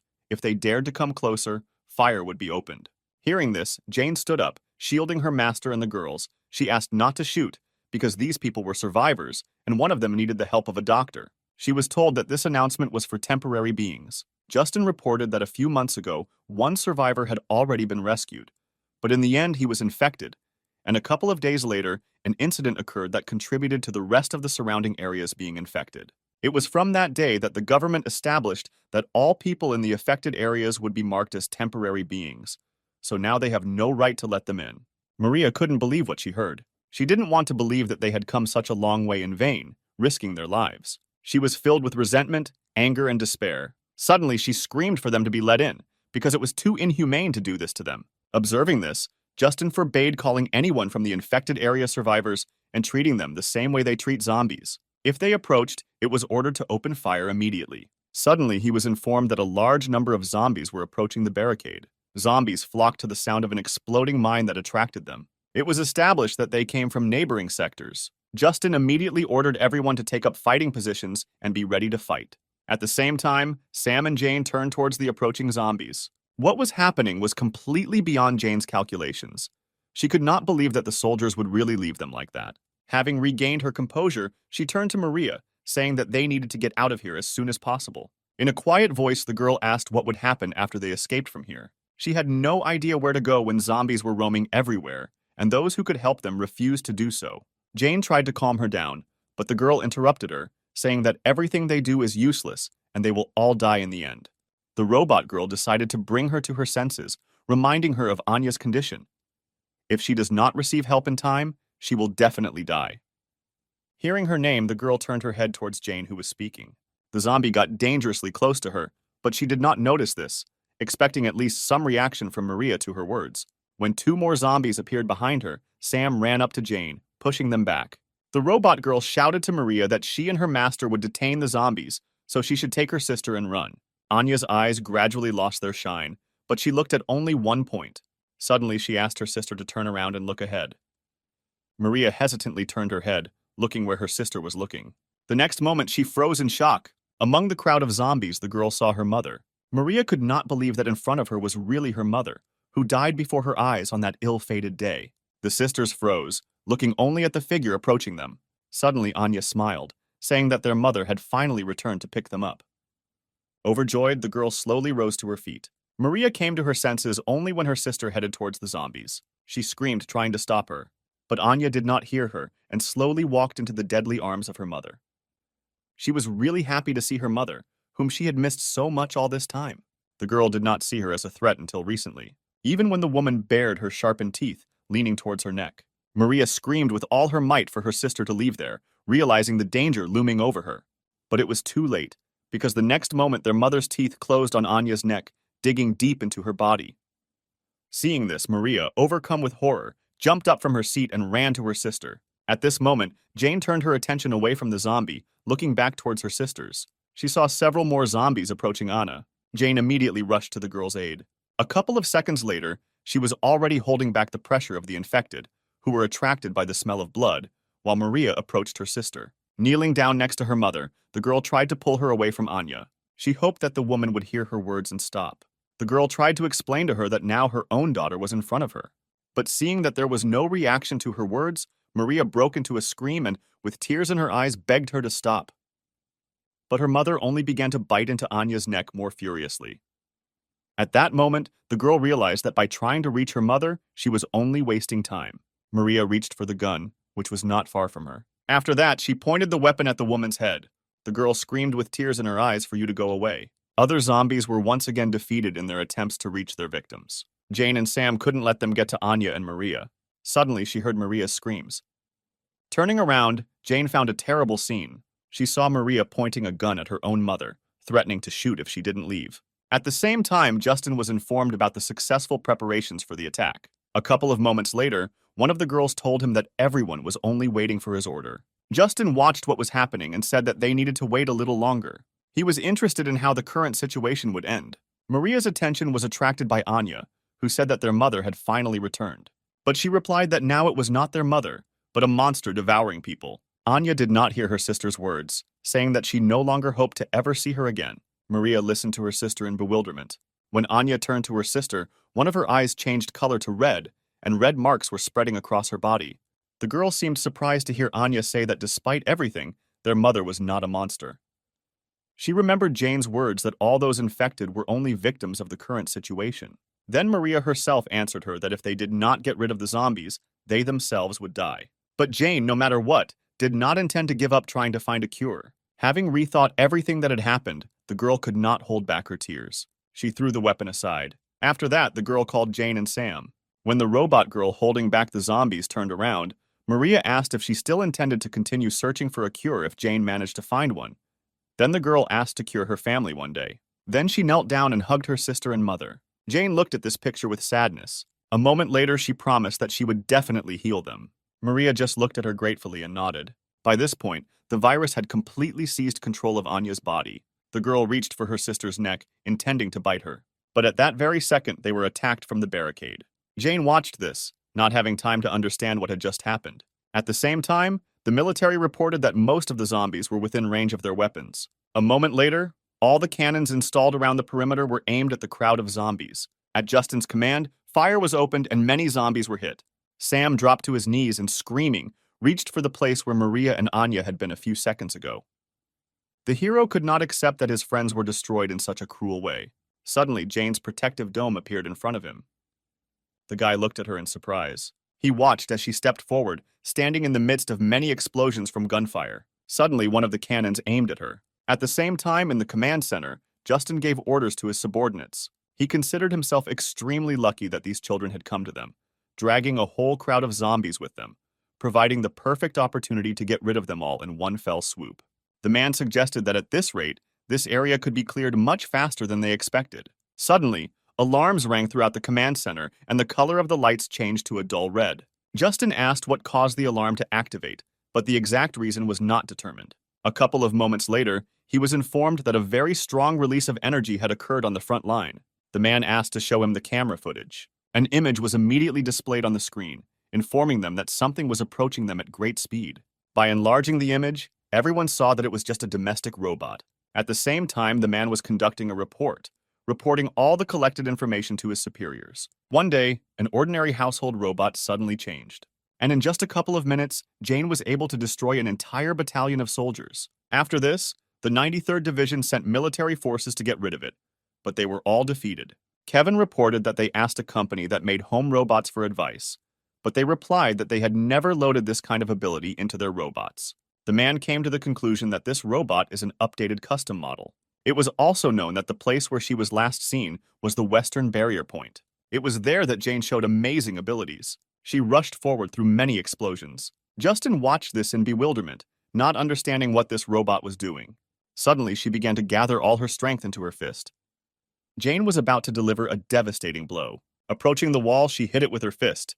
From her blow, many cracks immediately appeared on the wall. A moment later, the cracks deepened, passing right through the wall. As a result of this blow, the headquarters shook, causing panic among everyone present. Justin ordered everyone to take refuge in an underground bunker. At the same time, the wall in front of Jane began to crumble. A couple of minutes later, the barricade collapsed, allowing her entry. Suddenly, she received requests for a video connection. After accepting the request, an image of an angry Justin appeared. He said that this barrier was the largest line of defense protecting the western region of the European district, and then asked Jane if she realized what its destruction would lead to. Without waiting for her answer, the man said that with such actions, she would put millions of people's lives in danger. Since this fact was a clear violation of the robot law, Justin ordered her to immediately switch off and stop functioning.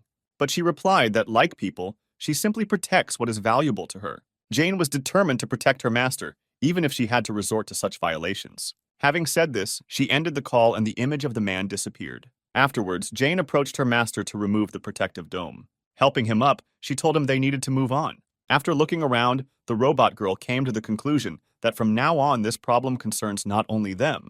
And time after time, wherever they go, the same thing that happened to Maria and Anna will happen again and again. To put an end to this, Jane decided that she had to find a cure. Looking at the footage of her destroying an entire wall with just one blow, he said that this was far from an ordinary robot. They would view Jane as a weapon that openly opposed humanity. The man suggested sending several elite soldiers and getting rid of the upcoming threat in her person. The woman who listened to him replied that it was all quite interesting. She decided that they would stick to the strategy of the hunter watching his prey, so the operation to capture Jane would be too boring. At least a small problem would have to arise for the situation to become interesting. After that, she frowned and asked why she received all this data only now. Standing in front of her, Greg and his boss realized their mistake. The man, who is the commander of the 93rd Division of the Emergency Army, replied that they considered the matter to be a trifle for this report. Then he hesitated, and carefully choosing his words so as not to anger the girl even more, he said that this robot turned out to be a special case. After the situation had cleared up a little, they were going to provide a report, but were late due to scrupulousness. Listening to him, the girl raised her index finger. The next moment, Kevin received a bullet in the head. The shooter, Justin, said that the man missed his chance to survive. He hid because he was ashamed of being wounded by an ordinary house robot. If Kevin had immediately admitted this, he would only have received a demotion. Rising from her seat, Katarina said that this is only a problem for the military. If there are any problems, they should only think about the solution and not be busy, leaving the problems unnoticed. But she did not intend to tolerate their inaction any longer. Justin turned to her, asking what they should do with the sensational robot. She waved him off, answering that he should leave everything as it was for now. She didn't care about some kind of pile of scrap metal there. She then turned her attention to Greg, asking if he was the operational commander in the 315th sector. The excited man replied that he was an intelligence officer of the 93rd Division. She was interested in his words when he said that immediately after that incident, he reported this to the commander.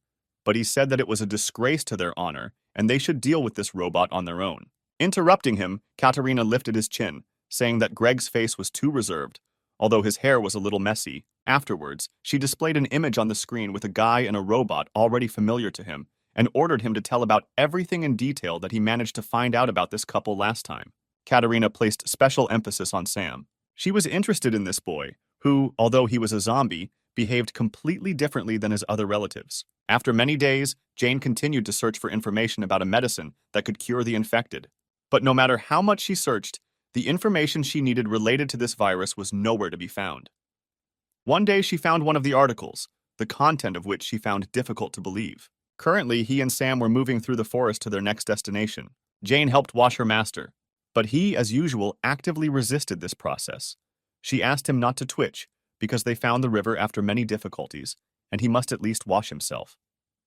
Jane couldn't understand why Sam began to hate water so much after he became infected. After they broke through the barricade, about 20 days passed, they immediately went to the medical district to find a doctor who specialized in this virus, but it was completely turned into ruins. After that, they went on a search to another sector of the CDC to find at least some information. But here, Jane could not find any records related to the virus. She checked all the archives of the center, but there was no information left there. Jane assumed that someone had deliberately deleted all important data. Now she didn't know what exactly she needed to do. Having washed her master with difficulty, Jane collected her things and finally looked around. She noticed that after the disease appeared, the environment became better. Suddenly, her attention was caught by something flashing in the water. She did not understand why the water in the stream became cloudy. Turning her attention to the opposite bank, Jane noticed that someone was caressing clothes here. Taking a closer look, she noticed that it was a girl in a uniform resembling a medic. Erica noticed someone's presence. She looked up and saw Jane and Sam. At the same moment, she managed to confirm the model of the stranger. She established that this girl was a medical care robot. She also examined the uninvited guests carefully. A couple of moments later, she gathered her things and ran away from the river. Jane couldn't let someone connected to the CDC get away so easily, so she grabbed Sam and chased after the stranger. She hoped that this robot would have useful information about the virus for her. After several minutes of chasing, Jane ended up at someone's house. The robot girl stopped and put Sam on the ground, saying that their goal must be somewhere in this place. She opened the door of the house asking if anyone was inside. But instead of answering, Jane heard the roar of zombies. An unfamiliar silhouette hanging over the screaming zombie asked him to lie still and not twitch. Sam and Jane watched this scene in surprise. Suddenly, the stranger felt someone else's presence in his house. Raising his head towards the guests, he irritably asked what they wanted here. Jane hugged the trembling master, trying to think of an appropriate response. The stranger's gaze lingered on the hero. Then he asked, still looking at Sam, if he had become infected with the virus that turns him into a zombie. Approaching them, the woman said that he was different from the others and asked permission to take a closer look at him. Jane looked at the approaching man in surprise, trying to get information about this woman. She was lucky that the woman's biography was registered in a central database that she could access. Suddenly, someone hit Jane on the back of the head with a hammer. When she turned around to find out who her offender was, she saw the girl she had met earlier. Jane said they had no bad intentions. They just wanted to ask something. After her words, the woman told Erica to stop torturing the guest. She concluded that they had nothing to do with the military. Having said this, Clarice asked to bring her a sedative. Jane turned to her master, saying that he need not worry, and the man standing in front of them was a doctor. She also added that this woman was the one who left a deep mark on history, achieving unprecedented achievements in medicine. A few hours later, it was already getting dark. Erica escorted a zombie whom Clarice had previously treated. The woman said that he hit his head on a rock on the bank of a stream, so she performed emergency surgery on him to repair a brain hemorrhage. The woman complained that due to the lack of antibiotics, she could not perform full-fledged operations, but since he was infected with a virus, he would survive without any medications. Taking a break from her story, Clarice again asked Jane why they had come to her. The robot girl replied that she was a house robot, and behind her was her master. She was glad that she happened to run into Clarice. The woman was surprised when the guest said her full name and previous position. When she asked in surprise how Jane knew her, she replied that she had found the information she needed in the central database. A few moments later, she brought up the image and read that Clarice had previously developed several vaccines for 10 infectious diseases as an expert in epidemiography and bacteriology. After which she hid the image and admitted that she did not even expect to meet the president of the medical association in such a place. The woman said doomedly that the robot's facial recognition system was still terrifying, even though her current image was very different from her previous one, after which she turned to Jane, suggesting that she had a lot of questions. Taking the liberty, she voiced the question that Jane thinks about most often, namely, why Sam manages to think straight and whether there is a way to recover from the virus. The robot girl looked at Clarice enthusiastically and confirmed her guess, saying that she was indeed looking for a cure. Jane shared the assumption that her owner has antibodies to the virus, and if Clarice can study it, then more accurate information about this can be found out. After listening to her, the woman scratched her head thoughtfully. Afterwards, she said that Jane should just give up because there is no way to cure this virus. The woman explained that this virus is not a disease. Jane was surprised to hear something like that and asked what it was. Clarice exhaled heavily. The robot girl said that they had come a long way here and asked the woman to tell everything she knew. At the same time, Katerina was drinking tea on board her ship. She praised the aroma of the tea, saying it suited her perfectly. Greg, who became her secretary, hesitantly turned to Katerina. He said that 2 days had already passed since she took the command ship for a sortie and recalled that Kevin asked her to tell him their destination from time to time. When the girl asked what the point of their appointment was if they couldn't enjoy a cup of tea without looking back, Greg asked what they would do if she was reprimanded. Katerina exhaled tiredly and said that he was saying very strange things after she saved Greg from being shot. Then she took off her glasses and looked at him irritably, asking a question about who, in his opinion, would dare to reprimand her. Then she exhaled and asked her to tell Kevin to just be on guard until he received his orders. Suddenly, she saw something in the glasses that caught her attention. Looking closer, she saw the same robot girl and her owner in the company of Clarice. Katerina was glad that they had finally made contact. At the same time, Clarice talked about how the virus is not a disease, but an evolution. Surprised, Jane asked what this was supposed to mean. The woman replied that it was similar to how a monkey evolved into a human. She explained that initially evolution would have taken 250,000 years, but now, due to some external interference, people are in a state of rapid development. Unreasonable aggression, loss of sanity, and increased physical capabilities are a few distinctive characteristics that appear only in the infected. But the most remarkable characteristic among all is that the infected can survive even without food. Based on the results of the research, it was established that zombies are superior to humans. Their cells are still in the process of dividing. Even if they do not eat, the infected continue to live. They do not attack humans because of their natural instinct to increase their species. Ultimately, Clarice came to the conclusion that curing this virus would be akin to turning a human into an ape. She explained that the reason Sam is able to maintain a modicum of sanity is not because he has antibodies, but rather he is simply a mutant. That's why Clarice said Jane should give up. Afterwards, the woman headed back to the house, saying that she should know the procedure for exterminating the infected around the world, and using this information, she should take Sam and hide, continuing to live where no one would find them. This is the best that Jane can do for her master. After listening to her, the robot girl suggested that perhaps this virus should be studied not from the side of pathology, but from genetic engineering and biotechnology. Jane said that they would head to the best research institute in Sector 23. After that, she bowed, thanking Clarice for the useful information.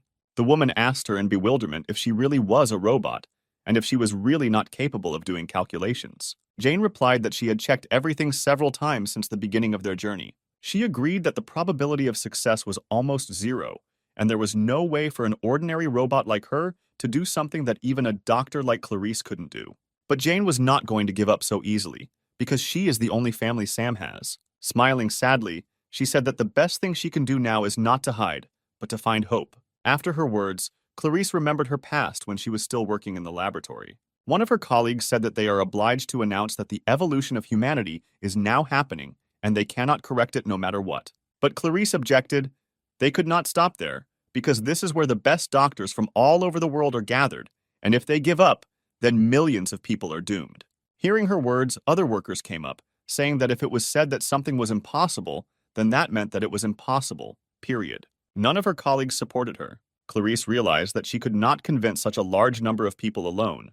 Taking off her ID cards, she was informed that the result of the popular vote had been announced, and 97% supported the idea of a U-200 boy, U-200 be killing the zombies. Eventually, everyone left, leaving Clarice alone. Remembering this, the woman laughed. She said that a robot that truly cares about its owner should really be like that.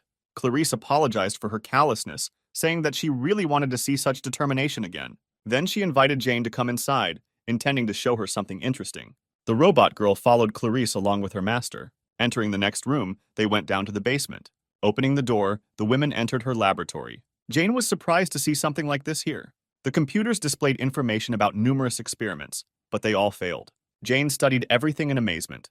The woman said that she also thought that in order to defeat this virus, it needs to be studied through genetic engineering. She was not sure whether it was possible to change the genetic factor, but if she managed to revive the stopped brain using genetic treatment, then it would be possible to restore intelligence to the infected. The woman was confident that if their intelligence returned, then the infected would not be treated like pests. Patting Sam on the head, Clarice said that he could help her achieve this goal. She then turned to Jane, asking if she would trust her with her master. Seeing the doubt on her face, Clarice said that this child was the key that would help her complete her research. She assured Jane that she would definitely succeed and restore Sam's sanity. Having received her approval, the woman asked Erica to conduct a thorough examination of the guy. Encouraged, Jane asked Erica to take care of her master. She nodded and went to perform her duties. Seeing Jane's confusion, Clarice informed her that Erica's language system was broken, so she could not speak, and her expression of emotions was also severely limited. Then she headed towards the exit, calling Jane with her. Erica carefully watched her every step. As soon as she took Sam behind the screen, she immediately pounced on him, squeezing her fingers at his neck. She watched as the hero began to choke. A few moments later, Erica opened her fingers, letting go of Sam. As soon as he regained the ability to breathe, he began to gasp for air. With her head down, Erica stood over the guy like that for some time. Suddenly, she said something quietly, but Sam did not hear and looked at her in confusion. Raising her head, Erica repeated, telling them to get out of here. A week has already passed since that day. All this time, Clarice gave Sam her full attention. Every time Erica walked past him, he shuddered and looked at her fearfully. After several studies, Clarice said that Sam currently has the intelligence of a child of 6 years old. The suspected cause was determined to be that it has a genetic factor that can suppress evolved cells. Erica also made another discovery that amazed them all. She saw the possibility of a complete cure for the virus. Jane was happy because the chances of her dream coming true had increased significantly. When she approached the house, Sam came out at the same moment. Approaching, she said that today's inspection ended surprisingly quickly. But when Sam raised his head, she saw blood on his face. She immediately ran into the house and headed to the laboratory to find out what happened there. Jane covered the distance in the blink of an eye and burst inside. At that moment, she saw Erica supporting Clarissa lying on the floor, near whom there was a pool of blood. Jane ran up to them, asking what happened. Seeing the woman's face, she saw the familiar stripes gradually spreading throughout her body. The robot girl realized with horror that Clarice was infected. Sometime later, they moved her to the bed, after which Erica put on an IV, and Jane carefully wiped off the blood. Breaking the silence, she asked when Clarice started getting infected. She was worried that it might have happened because of her and Sam. Hearing an incomprehensible sound in response, Jane turned towards Erica. A moment later, tuning into another wavelength, Jane was able to understand these signals. Erica said that Clarice had been infected about 70 days ago. The woman did not want to give up her research and continued to conduct it, suppressing the infection with incomplete treatment. But even so, she has already reached her limit. Suddenly, Erica asked her and Sam to leave soon, to give Clarice the opportunity to rest at least the time she had left.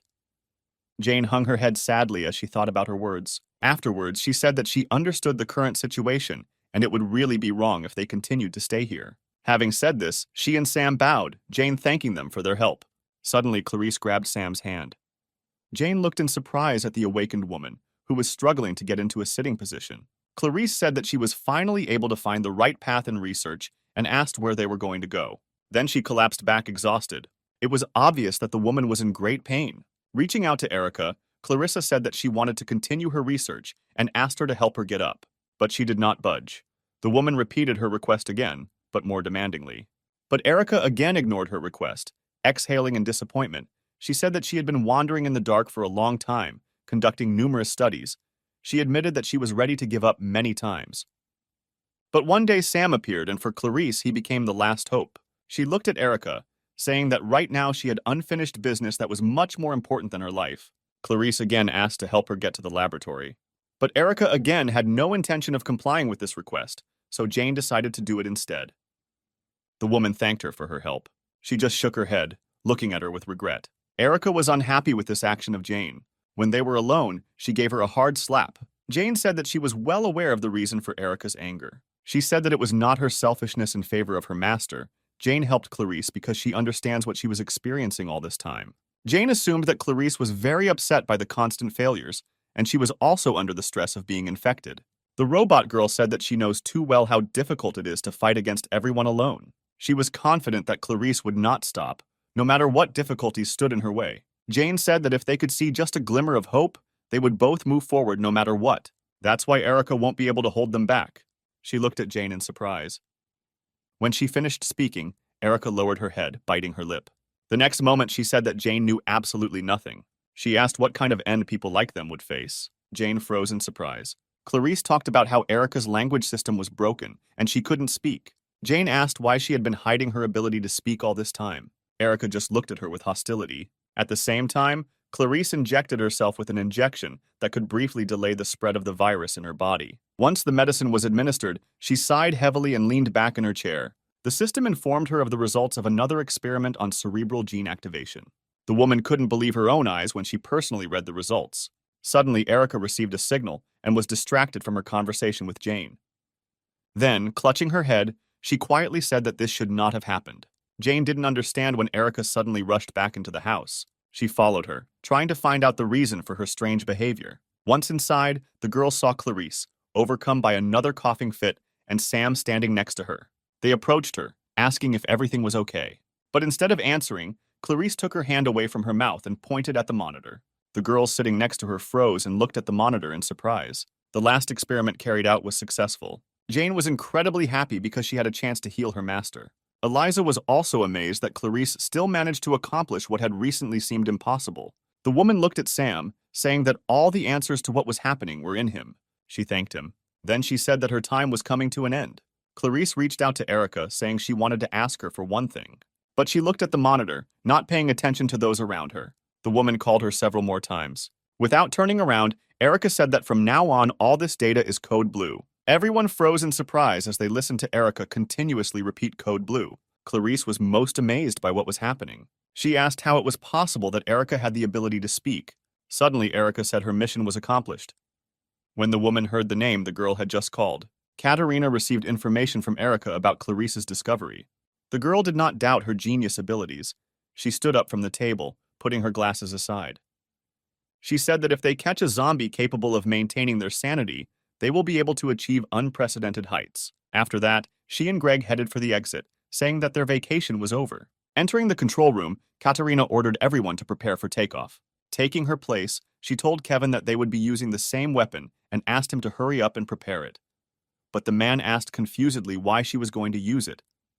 She had no intention of explaining to him and told him to simply carry out her order. Kevin said that in order to use these weapons, they need the approval of the president, so he will immediately seek his approval. Smiling, Katerina replied that her order was enough. She would simply provide a detailed report at the end. The man had no choice but to follow her orders. After this, he informed everyone that they would be using Mars and gave orders to begin preparing it immediately. The ship was approaching Clarice's house at high speed. Jane sensed danger approaching. She stood up abruptly, telling everyone that enemies were approaching them. The woman was surprised that their location was discovered so quickly. Jane told everyone to stay here while she fought and ran towards the exit. Clarice tried to stop her, shouting that it was too dangerous for her to approach the military. But she was seized by another coughing fit. Erica sat down next to her, offering her a glass of water. The woman asked the reason for her action. She just looked down sadly. At this time, Jane had already run out into the street. Looking up, she stopped. Jane noticed an approaching ship. After checking all the data, she discovered an unusual structure on it and established that it was a new type of military weapon, about which there was no information. The robot girl activated her body's power-up. She was determined to stop the enemy no matter what. The next moment, Jane jumped into the air towards the ship. In a few leaps, she was right in front of him. The weapon was already fully loaded and aimed at her. A moment later, a shot was fired. Jane realized that Clarice's research was the hope for all humanity, so she was obliged to protect her. Putting her hands in front of her, she created a protective barrier. The moment Jane appeared in their field of vision, the image from the cameras was transferred to the screen. Katerina's expectations were confirmed. It was obvious that the safety of the owner was paramount for this robot. Then she ordered Mars to be activated. Jane managed to create a large energy barrier. Katerina wondered if this robot could survive an attack from Mars. While in the laboratory, Sam, Erica, and Clarice heard loud noises outside. When the energy charge approached Jane, she covered herself with a barrier, not allowing it to pass further. With every second, more and more damage appeared on her body. She made a mistake in her calculations and realized too late that she was not able to contain such a large amount of energy. A few seconds later, there was a powerful explosion. At that moment, Clarice walked outside with Erica and Sam. She didn't understand what kind of light it was. When the bright flash from the explosion faded, the unconscious Jane flew down. Her body fell a few meters from the house. She did not respond to their screams, and small currents passed through her hands. Frightened, Sam and Clarice rushed to her. On the screen, you could see the boy lowered himself near the body of his robot. Kevin couldn't understand how an ordinary robot managed to stop a bomb that could destroy an entire mountain belt. Getting up from her seat, Katerina said that all robots are designed the same way as super soldiers. The girl suggested that today they could get more useful information. Turning to Kevin, she said that the most important skill of a commander is accuracy in assessing enemy capabilities. Then she ordered the hatch to be opened because they were going down. At the same time, Clarice and Sam sat next to Jane's motionless body, hoping to get at least some reaction from her to their voices. Suddenly, a huge shadow loomed over them. Clarice looked up to see what it was. The enemy ship stopped directly above their small group. Suddenly, the mechanism activated. A few moments later, a cabin containing military personnel descended. Clarice froze in surprise when she saw a familiar face there. As she descended, Katerina did not take her eyes off the woman. As soon as the cabin reached the ground, the doors opened, letting the girl, accompanied by military robots, out. Stopping in front of Clarice, she smiled. Erica helped her up. Katerina spoke first, saying she was glad to meet her old friend again. She noticed that her appearance had changed a lot over the past year. Without hiding her malice, Katerina said that this image suits Clarice much better. The girl looked at her in surprise when Clarice asked why she was still following her. Katerina replied that being the commander-in-chief is not easy. Even if Clarice committed a criminal offense, she cannot just arrest her. She reported that every day she receives reports about every step of the woman standing in front of her. After listing some of Clarice's most significant moments during this time, Katerina paused before continuing. She even knew the reason why the research laboratory was destroyed. When the government learned of the confidential information that this laboratory had obtained regarding the virus, it had to be destroyed. From the day Clarice received her scar in that dilapidated building, she was always on Katerina's gun. The woman understood what she meant. Freeing her hand from Erica's fingers, she asked why she betrayed her. Erica responded that the word treason doesn't really apply to this situation because she is property that belonged to the government from the very beginning. Clarice's eyes widened in surprise when Erica said that she was given two orders as a government robot, the first of which was to act as if her speech system was damaged in order to avoid leaking information. And the second order was that she needed to deliver an infected person who could control his mind at least partially. Clarice couldn't believe that this really happened. Having finished her story, Erica headed towards Katerina. The coughing fit again overtook the woman. Hearing this, Erica turned around looking at her regretfully. But she did not dare to approach and turned away. Wiping the blood with her hand, Clarice said that she should have known that she would not have been released so easily that day. Katerina just smiled slightly. Raising her head, Clarice assumed that the first phase of the project would soon be completed. She knew that the Venus project was aimed at destroying the virus. The woman remembered very well the day when she first heard about Venus. In 1976, a meeting was held at the general headquarters. Some have put forward the idea of immediately exterminating all infected people. But Clarice opposed it, saying that it was too much even for the government. She suggested that they try to find another way to get rid of the virus by isolating those infected for a while. Clarice tried to convey to them that the victims were still people, but the Secretary General dismissed her words, saying that she was talking nonsense. He recalled that everything had already been decided by the previously held national vote, and there was no point in discussing it again. 93% of the public supported their policy. The man blamed Clarice for the fact that such a situation resulted from her incompetence. On her orders, the medical community did not warn anyone about the impending disease. She interrupted him, correcting the vote he had previously stated, which was 76 to 24%. Clarice said that this was the result of a private poll conducted by the World Medical Society before the popular vote. She said the results are similar, but the difference in scale is too great. Looking at Tom, Clarice asserted rather than asked that the voting results were rigged. After her words, the man jumped up from his seat. He asked what evidence she had so that she could talk such nonsense with such confidence. Clarice ignored him and again addressed the council members with the words that there was no point in exterminating the infected. She argued that recently the virus has been spreading throughout the continent and infecting people, which means that somewhere there is another source of infection, in addition to the main infection from infected people. Katerina, along with everyone else, listened to the assumption of the president of the medical society that this source could not be discovered so easily, and no matter how many infected they killed. At this rate, they would not be able to stop the virus. Clarice also said that they are currently developing a new treatment called genetic factor treatment. She assured everyone that she would be able to show significant results within the next 6 months. But Tom interrupted her, saying that Clarice had been raving about her impossible project for a long time. The man opposed it, saying that they could not let the situation in the world take its course for 6 months. The owner of the Dom-OZ company, which develops robots, suddenly intervened. He said that his company had long ago begun to develop a plan for quarantining the infected using robots, providing them with all the necessary means. If they were allowed to act immediately, they could quarantine 80% of those infected in just 2 months. Clarice thanked him for his detailed explanation. She then continued by saying that the current epidemic is the worst in the history of mankind, and if the government takes control and publishes a plan, they can regain the trust of the people. She suggested immediately requesting a settlement fund from the president. Andrew intervened again, saying that this idea would not succeed. He explained that the settlement fund had already been requested, but the president immediately rejected it. Clarice was shocked to hear this. She asked why the president rejected this plan. Andrew stood up from his seat and left the table. Walking around the table, he began a story from afar, saying that in Germany there was an old province ruled by a tyrant, and the fanatics of this province were fired up with the idea of founding their own country. They planned to call this country the Third Empire. While it was being created, their military expenses increased, and soon after that, the World War began. Passing by Clarice, the man said that that tyrant had one absurd dream in which the whole world was at his feet. After a pause, Andrew continued, saying that that tyrant had achieved his dream. At that time, the Third Empire had overwhelming military power. A tyrant could turn the entire world into countries under his control, or into ruins in just 2 years. Frowning his brows, Andrew said that their success was short-lived, and 4 years later the whole world was united and the tyrant was executed.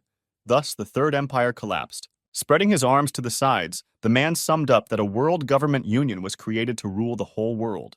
Clarice asked in bewilderment why he decided to talk about this now. He stood there for a few seconds thinking about something. Then Andrew turned around, saying that the created union still could not cope with the consequences of unreasonable world integration. The integration of the new currency led to the current state of inflation. Mass uprisings also began to occur around the world. Andrew did not forget to touch upon the environmental problems that arise due to rapid population growth. Even the problems of mass unemployment were caused by the technological revolution associated with the advent of robots. That is why Andrew believed that the government was on the verge of destruction, and in the current situation, it could not cure the infected and take any measures. His speech was interrupted by Clarice, asking whether it makes sense to destroy the infected simply because subsequent actions will fail. Turning to her, he replied that the point was, having abandoned the third class, put the second in order and change the situation for the better for the first class. Then he snapped his fingers. At the same moment, virtual monitors appeared in front of everyone. Everyone began to peer carefully at the image. Andrew said it was a plan written by the president himself. Clarice looked in bewilderment at the document, which contained a solution that could change the whole world in an instant.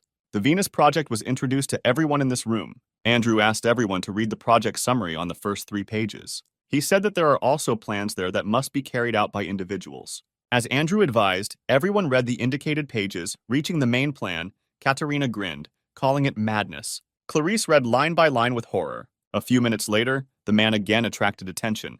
Clapping his hands, he said that he wanted to raise the most important issue of the day. To be more precise, today they had to discuss the first phase of the Venus Project. Clarice couldn't believe her ears when she heard that the goal of this phase was to reduce the world population to a minimum. She interrupted him, saying that they were all crazy. Clarice tried to convince the man that this was all nothing more than a simple massacre. She suddenly fell silent, noticing the actions of the others. Everyone in that room rose from their seats and cheered loudly in support of this plan. One of the women said that with the help of this wonderful plan, the whole world can be reset. She then pointed to the monitor, saying that what she liked the most was the part about confiscating the residents' property and using the resulting resources. She recalled that 4 years ago they abolished all ATMs and replaced them with cryptocurrency. Due to the fact that all the property of the population is recorded in the World Bank, they can easily confiscate everything. The man sitting across from Clarice said that if they confiscated and redistributed the confiscated money, they would be able to deal with the problems of inflation and bridge the gap between social statuses. Others also supported the plan, saying that in the future, they could expand the capabilities of robots and offload much of the routine work that people did to them. One of the men said that now, during the robotic industrial revolution, overpopulation is tantamount to poison. Another man said that since no one had any objections, all they had to do was establish an acceptable number of victims. Clarice stood there, unable to believe that these people were actually discussing such an inhumane plan. Everyone began to actively propose their own options for how many people and what percentage of genders they should keep. Katerina suddenly intervened, saying that she had previously asked the president a question about what percentage of the population they could kill in 1 year if they fully mobilized the army. Although she was joking at the time, after simulating the situation, Katerina came to the conclusion that they could destroy approximately 86% of the population. After thinking about her words, Tom guessed that the result should only be 1 billion, which was quite good. The rest also supported the value of 1 billion, after which Andrew said that although they had reached an agreement, they should not break the formalities and proposed a vote. Clarice couldn't bear to listen to this anymore and slammed her fist on the table, drawing attention to herself. She asked if they had forgotten exactly how the Third Empire was destroyed. Clarice recalled the crazy idea of integration of races carried out by the tyrant. That massacre was not even recorded in the history books. The blood of more than 120 million ordinary people was shed, resulting in a riot. She asked if they really wanted to do something like this again. The woman, with tears in her eyes, asked whether it was worth rejecting the Third Empire then, if now they were going to carry out a massacre 10 times worse than that one. Andrew ignored her, saying that voting was ongoing. He asked everyone who agreed that the population should be reduced to 1 billion to raise their hand. Everyone raised their hands unanimously, with the exception of Clarice. After examining everyone, the man said that the decision had been made, and after the completion of the first phase of Venus, the number of survivors should be 1 billion. Clarice was unable to influence anything that day. Afterwards, she told the press about this plan, but not a single mention of Venus appeared, and scientists who shared her view were brutally killed by the military. That day, the research institute was strewn with many corpses of budding scientists. Only Erica and her owner Clarice managed to survive, although she was in serious condition. Clarice assumed that it was during this period that Erica deceived her. Katerina said that saving the life of the former president of the medical community was a kind of insurance. At the moment, doctors are on the side of the government. They also want to find a cure. but they have too little chance of success. The girl admitted that Clarice is the most outstanding person among those researchers who cannot find a single clue, let alone develop a cure. When she realized that the woman was also infected, she herself was ready to give up. But luck was on her side. She said that a zombie suddenly appeared and retained its sanity. Clarice asked how far the first phase of the Venus Project would go. Although this was secret information, Katerina was ready to share it with her as a reward for finding a cure. She said the current rate is 84% of the population. To date, 52% have already been destroyed. Katerina was sure that if everything went smoothly, then only 16% would remain uninfected. She confidently stated that they could achieve this result in less than 5 months. Afterwards, the girl said that the second phase will come after the medicine is provided to the whole world. It was difficult for Clarice to learn the details of the current situation in the world. A couple of seconds later, she pulled out the plate hidden in her pocket. Showing it to Katerina, the woman said that no matter her efforts, such a terrible plan would not be carried out. She explained that in her hands, there is a hard drive that stores all the data about the medicine. It exists only in a single copy. The next moment, Clarice broke it into 2 halves. Katerina was overcome with horror as she realized exactly what the woman sitting in front of her had just done. She screamed that she had gone crazy, and with such an action had doomed many lives to the mercy of fate. Clarice replied that because of her actions, they would have no choice but to stop the murders. The woman was sure that even if it wasn't her, someone in this huge world would definitely create a cure. Katerina listened to her, barely containing her emotions. Clarice understood that she had very little time left and decided to give one last piece of advice to Katerina, saying that humanity cannot be judged for its numbers. The girl just frowned, not hiding her irritation. Then she turned around, saying that she no longer needed Clarice. Returning to the cabin, Katerina gave the order to the military robots to get rid of this woman. Hearing her words, Sam raised his head and looked at her in surprise. He tried to say something to stop Katerina. Realizing that he would achieve nothing in this way, the hero tried to shout to Jane. But she did not react to his voice in any way, and then Sam began to disturb her body. At the same time, Jane's automatic recovery mode boot was activated. The energy core has already been restored by 30%. The robots are already approaching Clarice. She just closed her eyes, resigning herself to such an end. The next moment, the woman heard a weapon being pointed at her. But when nothing happened for several seconds, she opened her eyes and looked ahead in surprise. The robot said that he could not attack her because it would be a violation of the law. Hearing this, Katerina began to laugh quietly. However, the very next moment she was laughing out loud without holding back. Turning around, the girl said that a few moments ago, Clarice was very cute with that expression on her face. Then she said that everything was exactly as she had imagined. Nodding towards Erica, Katerina said that although she did not receive the drug data directly, it did not mean that she lost. The girl said that all this time Clarice had an excellent robot with her. After her words, Erica disconnected the part from her device, with which she communicated with Jane the last time, and gave it to Katerina, who said that copying the data at this time is even easier than taking candy from a child. Clarice was startled by this and shouted at Erica not to do this because this information should not fall into the hands of the government. At the same moment, a sharp flash of pain pierced her. The next attack meant that the effect of the previously injected medicine had ended, and the disease began to spread further with accelerated force.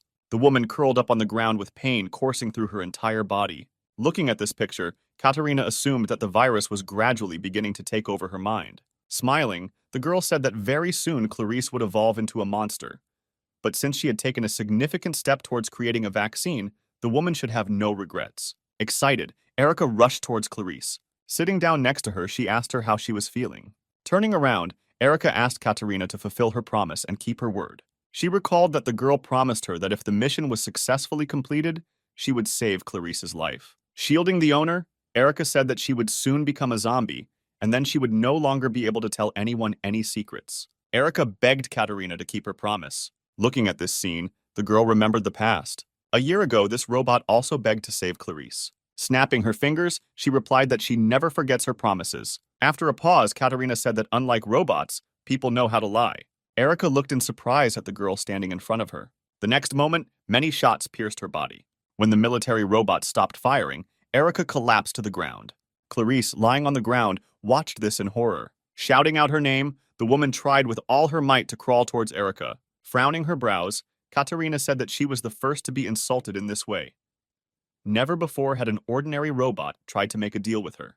But that wasn't the only reason she was angry. Katerina was well aware that Erica had tried to ruin her plan when she tried to get rid of Sam. The girl said that she could not forgive her for this mistake. Anxious Clarice tried to call Erica. She turned her head and apologized to the woman. She admitted that even when she realized that Katerina's promise was a lie, Erica continued to interfere with Clarice's research. Erica said that she changed the original data when she conducted virtual experiments, and also tried to kill Sam. But clinging to the 100th chance that Katerina would still fulfill her promise, she gave her the data. Because Erica prioritized saving her master's life over the lives of all humanity, she declared that she was no longer worthy of being called a Medroid. A single tear rolled down Clarice's cheek. Almost silently, she said with just her lips that Erica was not to blame. Closing her eyes, she said that she never blamed her for what happened. When the woman opened her eyes again a couple of seconds later, her eye sockets were completely black, which meant that the virus had gotten the better of her. A military robot standing nearby analyzed Clarice's condition. Having determined that she was no longer human, the robots turned their weapons on her. Due to the fact that she has lost her human essence, they now do not break the law and can carry out the previously given order. One of the military robots turned around as a sudden noise behind them caught his attention. A moment later, Jane punched his head. As a result, he flew several meters back. Katerina watched, not understanding what was happening here. Jane said that the automatic recovery was 48% complete. A couple of seconds later, the percentage of recovery increased and previously damaged areas of the body were strengthened. She was determined to return Clarice's research data. Katerina understood how this was possible, because the shot from Mars definitely hit her. Kevin wondered a similar question about how the damaged robot was still able to move. He turned to one of his subordinates, who scanned Jane and reported that she had completely stopped functioning, asking what was going on here, but he could not give a reasonable answer. Looking at the screen, Greg remembered the time when he himself fought with this robot. After the fatal attack was dealt to her, he deemed Jane no longer competent. But suddenly she recovered and became stronger. Greg said that this home robot is fraught with many secrets. Kevin ordered military robots to be sent as reinforcements. Meanwhile, Jane was already running towards the military robot. Approaching him, she kicked his torso, punching right through him. Then she grabbed his head. A moment later, Jane pinned the robot to the ground. At the same time, dozens of military robots were released from the ship. Noticing this, Jane raised her head up, watching what was happening. A few seconds later, the robots landed with a terrible noise. Dozens of robots appeared opposite Jane. After conducting self-diagnosis, she found out that the integrity of her body was only 40%. Her goal was to get closer to Commander Katerina and return data on a medicine that could cure the virus, and then escape from the current situation. She intended to destroy obstacles in the form of military robots that appeared. A moment later, the robots took up their weapons and began shooting at her. But Jane deftly dodged the bullets, moving at high speed. Approaching one of the robots, she cut his torso in half. Jane knocked the other one away with a kick to the stomach. Clarice and Sam watched in surprise. The guy did his best to support Jane. The woman managed to retain the remnants of her mind, and she was aware of the current situation. Jane desperately fought against the military robots, trying to make her way to Katerina. Kevin, who watched this, experienced great tension. He realized that ordinary military robots were not enough to deal with Jane. He asked a subordinate if they could carry out an attack from the air, but was told that this was not possible at the moment. Greg had been carefully watching Jane's movements all this time and analyzing the situation.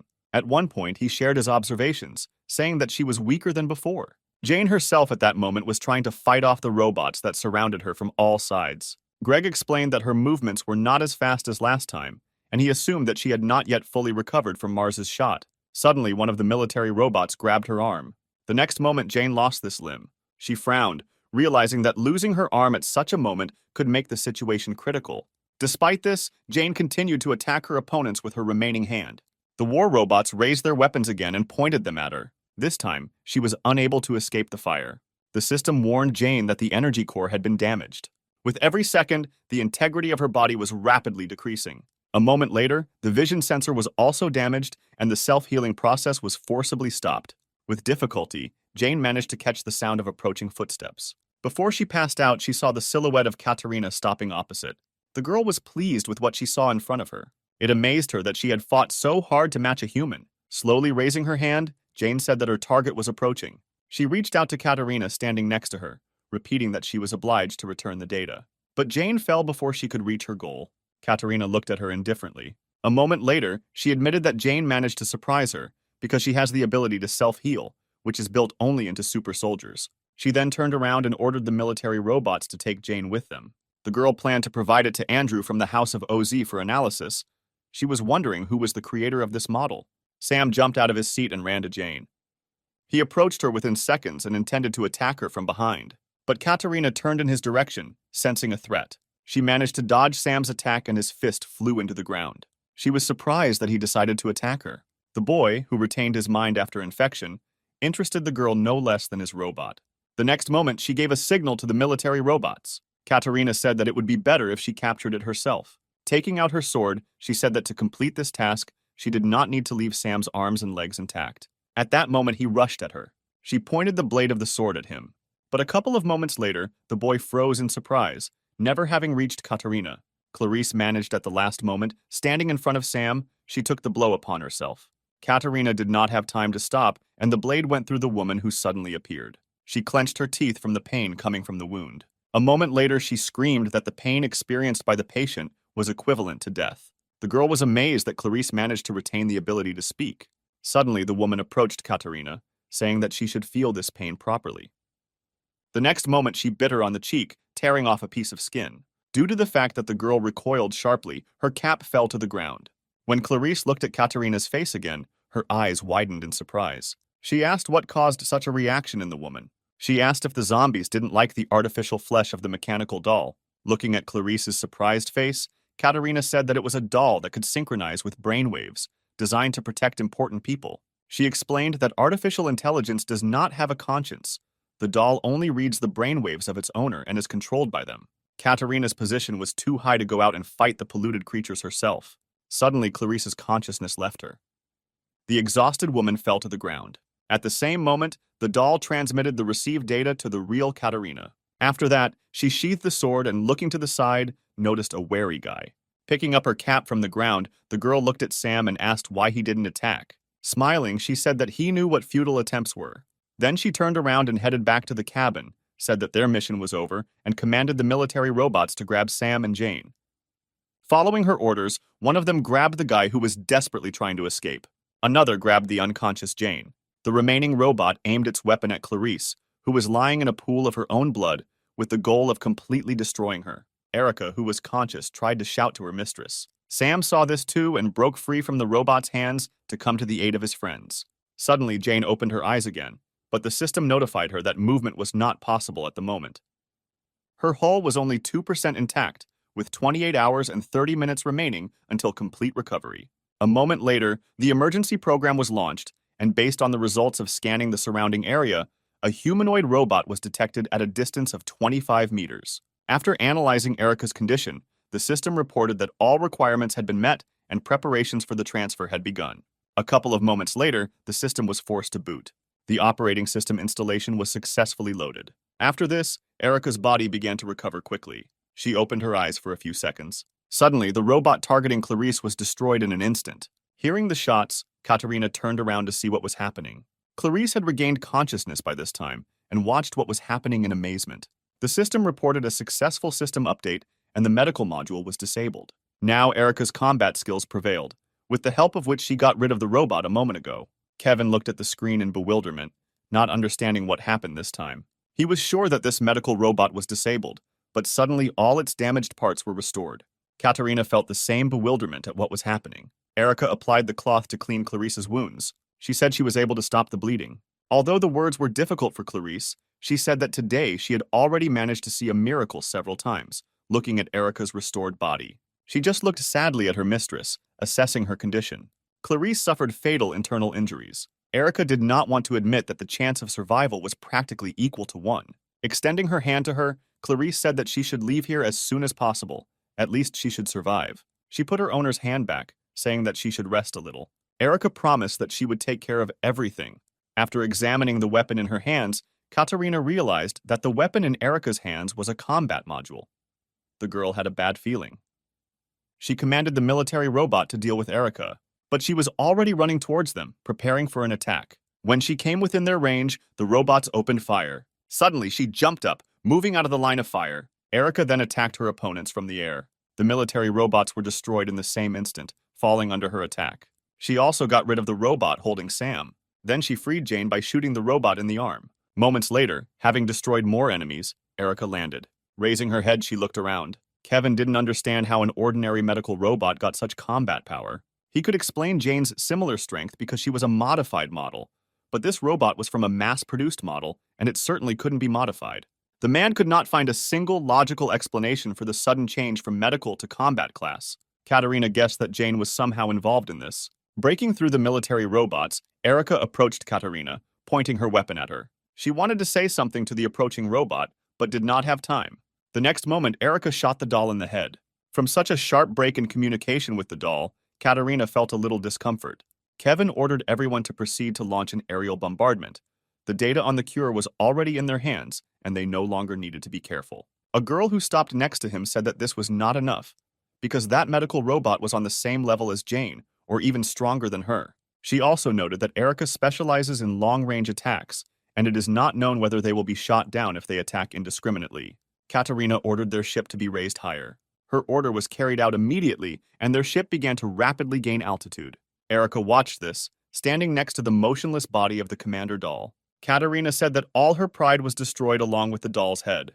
Sometime later, she was informed that the altitude had been reached and recharging of Mars had begun. The installed capacity was 76%. But the girl replied that they no longer needed to regulate the power as before and said to increase the amount of energy generated to the maximum. According to her order, preparation of Mars began. Erica stood in the same place, scanning the distant ship. She noticed the accumulation of an abnormal amount of energy on him. After making calculations, Erica understood that she would not be able to repel the attack in normal mode, so an alternative one was launched. The subordinates informed their captain that the recharging of Mars was completed. When it was announced that there were 10 seconds left until it was activated, Kevin noticed something strange. The screen clearly showed how the medical robot's hand began to glow. At some point, the glowing limb disintegrated into small parts. When the girl said that the restructuring of the body was completed, a weapon appeared in place of the hand. Everyone watched the transformation that took place in bewilderment. One of the subordinates analyzed the changes and reported that her arm had been redesigned into a cannon. Greg and Kevin froze in surprise when they heard the suggestion that Erica was preparing to shoot her. But Katarina replied that it didn't matter because even a super soldier would never be able to withstand Mars at full power. There was only 1% left until it was fully charged. A moment later, Mars fired. Erica froze, waiting for the right moment. The energy charge was approaching the medical robot at high speed. Once at a sufficient distance, she activated the cannon. Everyone on the warship closely watched what was happening on the screen, waiting for the explosion to occur. But even 10 seconds after the shot, nothing happened. Erica began to absorb the energy from the shot with her cannon. Carl noticed that something was wrong with this situation. Katarina froze in surprise when she heard that the amount of energy generated by Mars was gradually decreasing. After carefully analyzing the data, Carl reported that Erica absorbs this energy, and this gun is not needed for shooting at all. It turned out to be a reflective-type weapon. Meanwhile, Erica was absorbing more and more energy. Realizing the current situation, Katarina said that they must immediately leave the ship using escape capsules. For a few moments, all the energy from the shot was absorbed by Erica. After that, she activated the mirror image and aimed the cannon at the enemy ship. An energy beam passed through him. A moment later, a powerful explosion was heard in the sky, destroying the ship. Burning debris flew down. Katarina's squad managed to successfully leave the ship. Kevin, sitting next to her, said that only thanks to her quick decision to evacuate, they were able to leave the affected area without any losses. It was noticeable that the girl was very nervous. She asked what happened to the data received from Clarice. Kevin hesitated, and after a long pause replied that they were stored on the server of the destroyed ship. Out of frustration, she bit her lip until it bled, realizing that they had lost very valuable data. Katarina took out her anger on the chair, hitting the armrest. Then she said that they should go to the headquarters of the House of Oz Company, but the surprised Kevin asked if they should first return to their headquarters to report on the current situation. Katarina replied that they would still visit the House of Oz first. She had to find out what was wrong with these robots. If they left things as they were, the situation could get out of control. The girl was sure that if Andrew took up this matter, he would definitely find the answer to what exactly these robots were. She was especially interested in the engineer who created Jane. Once the enemy ship was destroyed, Erica deactivated the cannon and returned her kuka to its original state. After that, she ran to Clarice. Approaching her, she took the woman in her arms, saying that she would definitely cure her. But she extended her hand to her, saying that everything was fine with her. Clarice said that Erica should have figured it out by now. Because of the wound she received, even with the regeneration provided by the virus, she still would not survive. Erica tried to argue with her, but she was interrupted. Clarice asked to be put back on the ground. When there was no response to her request, she said that she wanted to tell Erica her story. She had no choice but to fulfill her mistress's last wish. After 26 hours, Jane had recovered and opened her eyes. Looking at the ceiling, she realized that she was in Clarice's house. Remembering the circumstances under which she passed out, she began to worry about Sam. She didn't even have time to get out of bed when a joyful guy hovered over her. He immediately rushed to hug Jane, who had woken up. Patting him on the head, she said that she was fine. Sometime later, they left the house together. Once outside, Jane froze in surprise. She saw the restored Erica with a bouquet of wildflowers in her hands. Turning around, the surprised Erica asked if Jane had recovered. She replied that she had only recovered by half, but that was enough to function normally. Suddenly, she noticed something that made her gaze filled with sadness. A wooden cross was installed a couple of meters from her, marking Clarice's burial place. They all approached him together, after which Erica knelt down and placed the collected flowers on the grave. Jane apologized to her, saying that if they had not come here, this would not have happened, but Erica interrupted her, jumping that there was no need for an apology. She explained that even if they had not come here, nothing would have changed. But on the other hand, only thanks to them, Clarice managed to make the discovery that she had been working on for so long. Erica smiled, remembering how happy her owner had been in recent days. After a long pause, she said that for Clarice, their visit was akin to a blessing. Jane looked at Erica sadly. Then she asked what she was going to do next. Having answered, Erica recalled the contents of the 7th article of the law concerning the death of the owner. Jane remembered the day that marked the end of their previous life. Many robots ceased functioning after the death of their master. She was sad to realize that Erica would also have to cease to exist herself. Erica fell silent, remembering Clarice's last moments. Her mistress asked if she remembered the words Jane said on the first day. She believed that the best thing she could do was not to give up, but to hope and move forward. Clarice asked Erica to remember one important thing. Taking her hand, the woman said that the thing called hope can only be created with your own hands. As her final wish, Clarice asked that Erica, along with Sam and Jane, create their own hope together. Emerging from her memories, she said that this clause of the law can be neglected if the owner left his last wish. Rising from her knees, Erica continued, saying that in this case, the robot must continue to live in order to fulfill this wish. Turning around, she said that her memory disk contained the medicine data Clarice left behind. Hearing this, Jane and Sam looked at her in surprise. Smiling, Erica asked to accompany her for a while. Jane happily accepted her offer and smiled happily. Afterwards, she took her hand and suggested that everyone travel together. That night, Katerina finally reached the main office of the House of OZ. She showed footage of fights with Jane and Erica. A man sitting opposite the screen carefully watched every action of these robots. A few minutes later, he gave his verdict, saying it looked like some kind of computer virus. After pressing the remote control, Andrew turned off the TV. Katerina looked at him in surprise and asked what this meant. He replied that in order to finally be convinced of this, he must analyze these robots more carefully. Andrew suggested that a modified version of the operating system installed in the home robot took control of the medical robot system, rewriting it like its own. He said that until the situation stabilizes, there is no way to restore their operating systems, and there is also a chance that Jane had a hidden fragment embedded in her code that would run under certain circumstances. Katerina stopped him, asking what he meant. She thought that no matter how much the operating system is modified, in the end it is just a normal software problem. When the girl asked if this kind of transformation was possible due to a simple change in the system, Andrew replied that it was possible. Katerina froze in surprise. Trying to understand the situation, she asked how this was possible, exhaling heavily. The man replied that since she held the position of commander-in-chief, she should know about it. But before he began his explanations, he said that Katerina had no right to divulge to anyone what she would hear in the future. Looking at her seriously, the man explained that this information was personally marked by the president as top secret. Then he began the story, saying that all robots from domestic and medical to super soldiers are humanoid and have identical technical characteristics. Katerina was surprised to hear something like that. She objected, saying that couldn't be true. The man said that when they advertised their products, their main slogan was that there was no need for charging. It was announced that robots could work for a whole day, completely dependent only on solar energy. Andrew admitted that the reality was completely different. A conventional solar panel would not be able to produce energy so efficiently. Katerina realized that it was not the mentioned batteries that were used for this purpose, but something that was on a completely different level. He said that the true nature of the robot's energy core is something that can produce and sustain energy indefinitely. To be more precise, it is based on an infinite energy source. Katerina was amazed by such a discovery and said that such a thing could not exist even theoretically. Andrew nodded, saying that this completely ignored the first law of thermodynamics. Continuing his story, the man noted that such an energy source can produce a terrifying amount of energy that cannot even be estimated, so they control its power for each robot using the installed operating system. Faced with a blank look from his interlocutor, he explained that the restrictions placed on the kernel could be lifted by changes in the operating system. That is why there is a possibility of transformations like those that happened to Jane and Erica. This all seemed absurd to Katharina, and she asked why they had not yet announced a discovery of this magnitude. Without waiting for an answer, the girl asked the next question regarding their motives and the reason why this type of energy generator is only used in robots. The man replied that before using the House of Oz, he conducted a test in an environment similar to a human one. At least he assumed that was the case. Katerina didn't understand what he meant.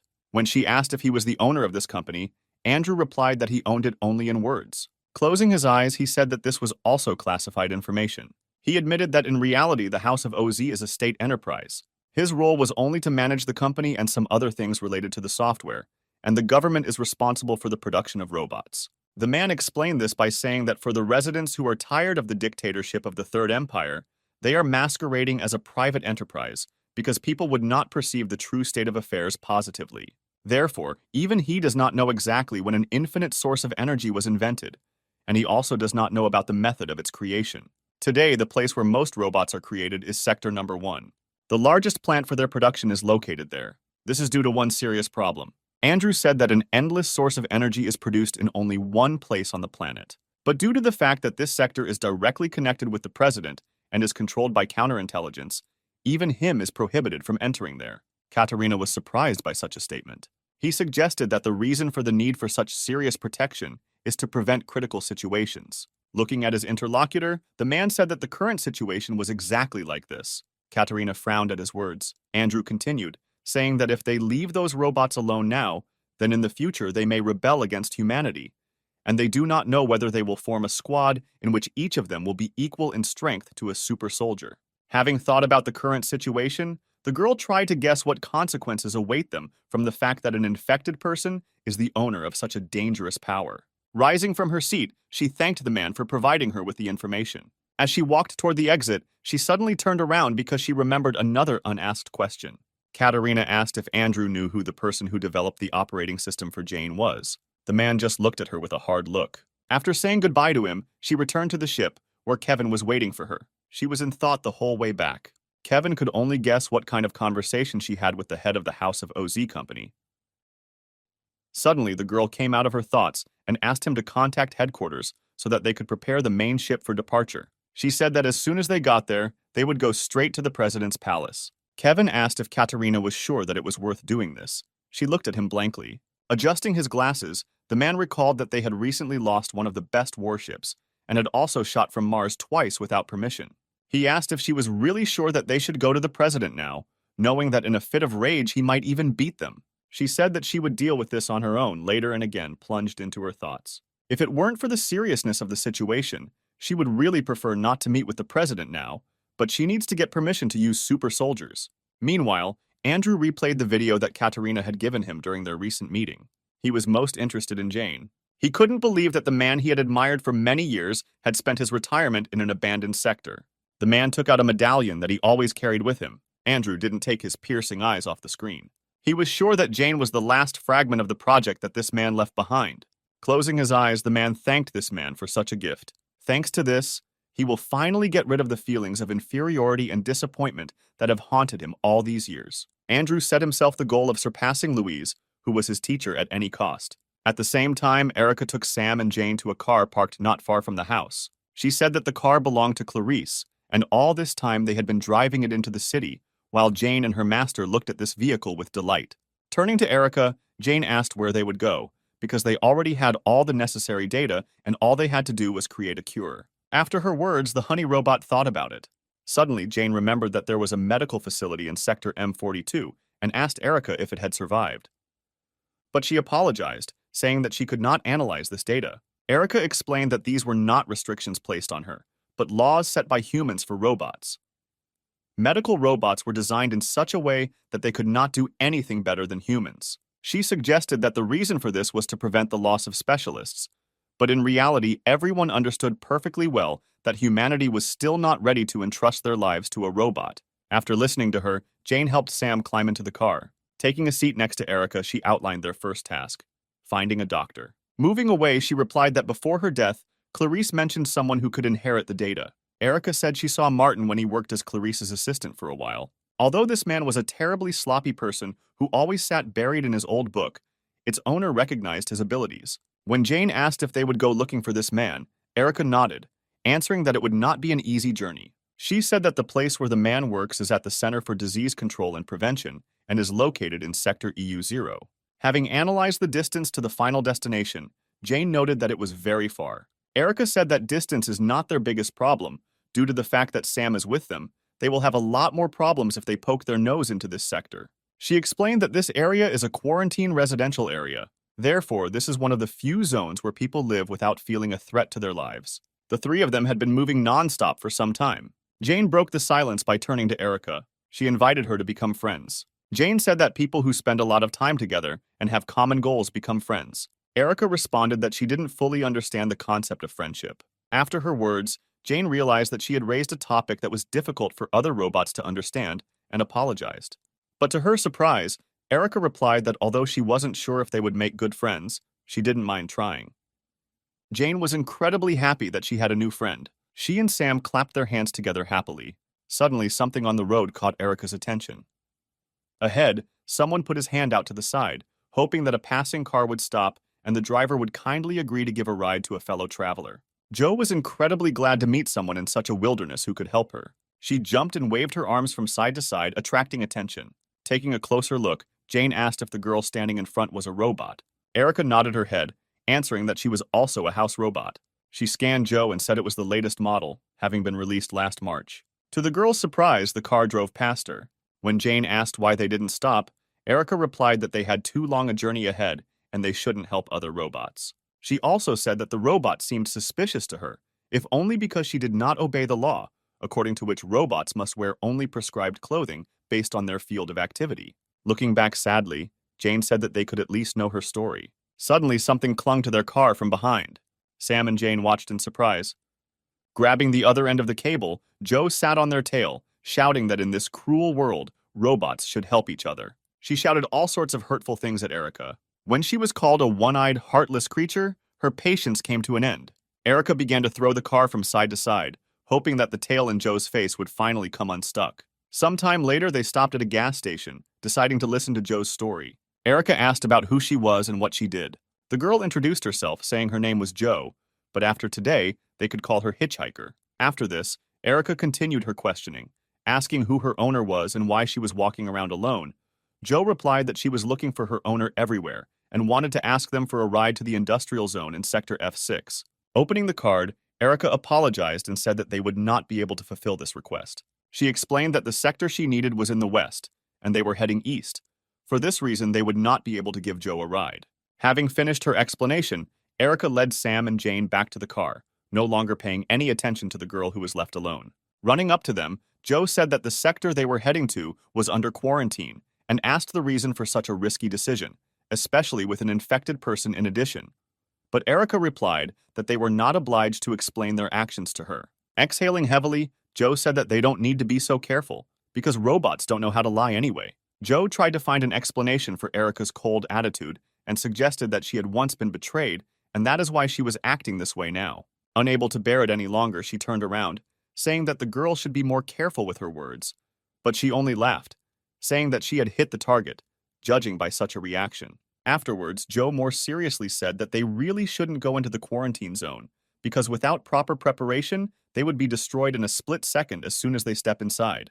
Pointing at Sam, she said that he was 100% likely to die first. Frightened, Jane hugged her master, asking what this city was all about. Jo replied that she had passed by it about 17 days ago. She was not allowed to speak further when a military helicopter suddenly appeared. The pilot's goal was achieved, and the infected was discovered. He began to descend, preparing to attack his target.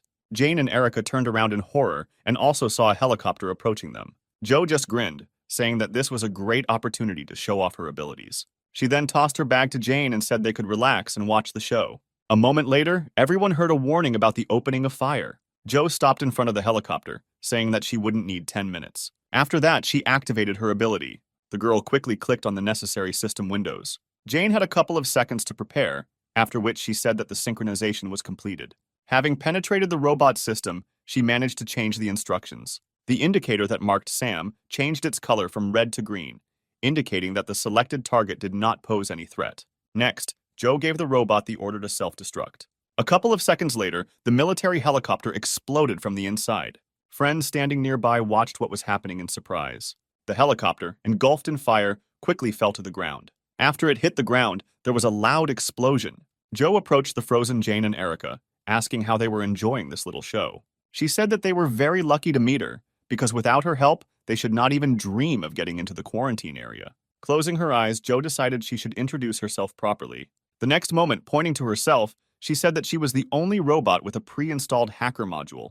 Her performance was interrupted by Erica, who hit Joe in the head with a medical hammer. She said that they were located next to a gas station, and her rash actions could have caused it to explode. Joe looked at Erica in surprise and said that the gas station would have exploded anyway. She pointed to the site of the explosion, explaining that the flames were large and the wind was blowing from the northeast at a speed of 3 meters per second. Taking this into account, in 1 minute and 24 seconds the fire will spread and another explosion will occur, the radius of which will be about 2 meters. When Joe said that if they didn't leave immediately, they would have a hard time, Erica could hardly contain her anger towards her. A few seconds later, everyone climbed into the car, and Erica began to move as far away from this place as possible. At the same time, Katarina reached the presidential palace. She and Greg walked through the long corridors to the president's office. But the man could not hide his poor condition while following the commander. Turning around, Katarina asked what happened to him, since he looked so sick, but he replied that he was fine. Afterwards, he hesitantly asked if they were going to visit the president. The girl replied that this was so, and asked what worried him.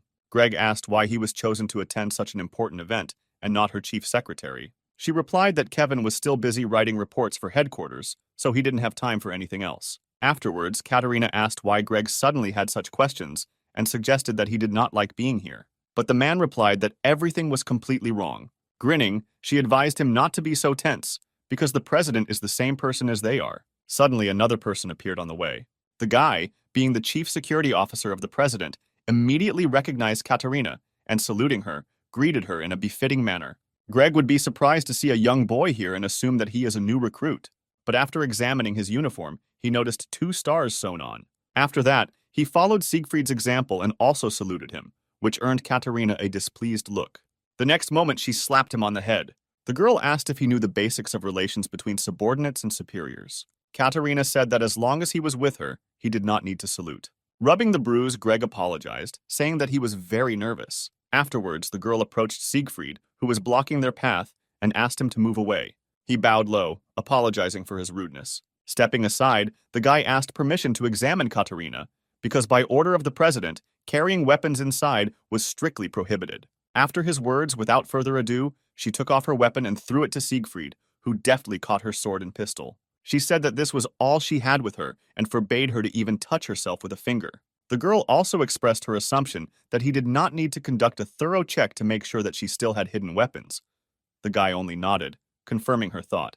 Greg then followed suit and gave Siegfried his weapon. While catching up with Katarina, he was thinking about why things were so bad between her and that guy. Suddenly, she said that if Greg suddenly met Siegfried alone, then he should not salute him. She said that their honor was at stake. Katarina explained that this guy is not a person, but a personal item of the president. Greg was surprised to hear that he was the only robot to be given the honor of becoming an officer. She said that Siegfried's true nature is the most destructive weapon, the strongest that has ever been created in the history of mankind.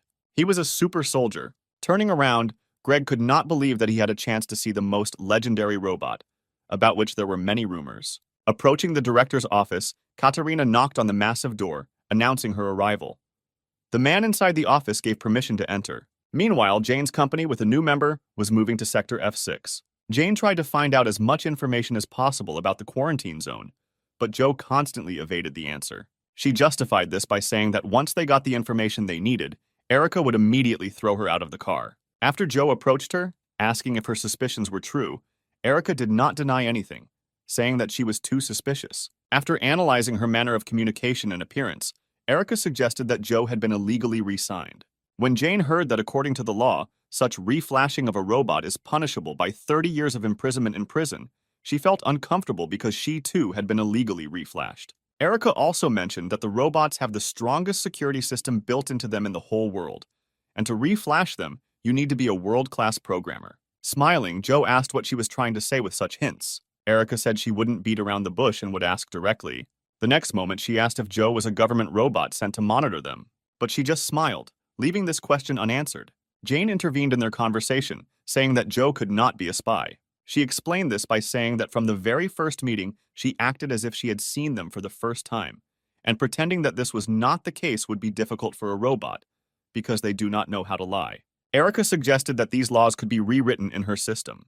Jane countered by saying that since the robots were released, there had only been 67 instances where a robot had had the law rewritten in its memory, but due to their nature, there had not been a single instance where Article number 1, 2, or 3 had been rewritten.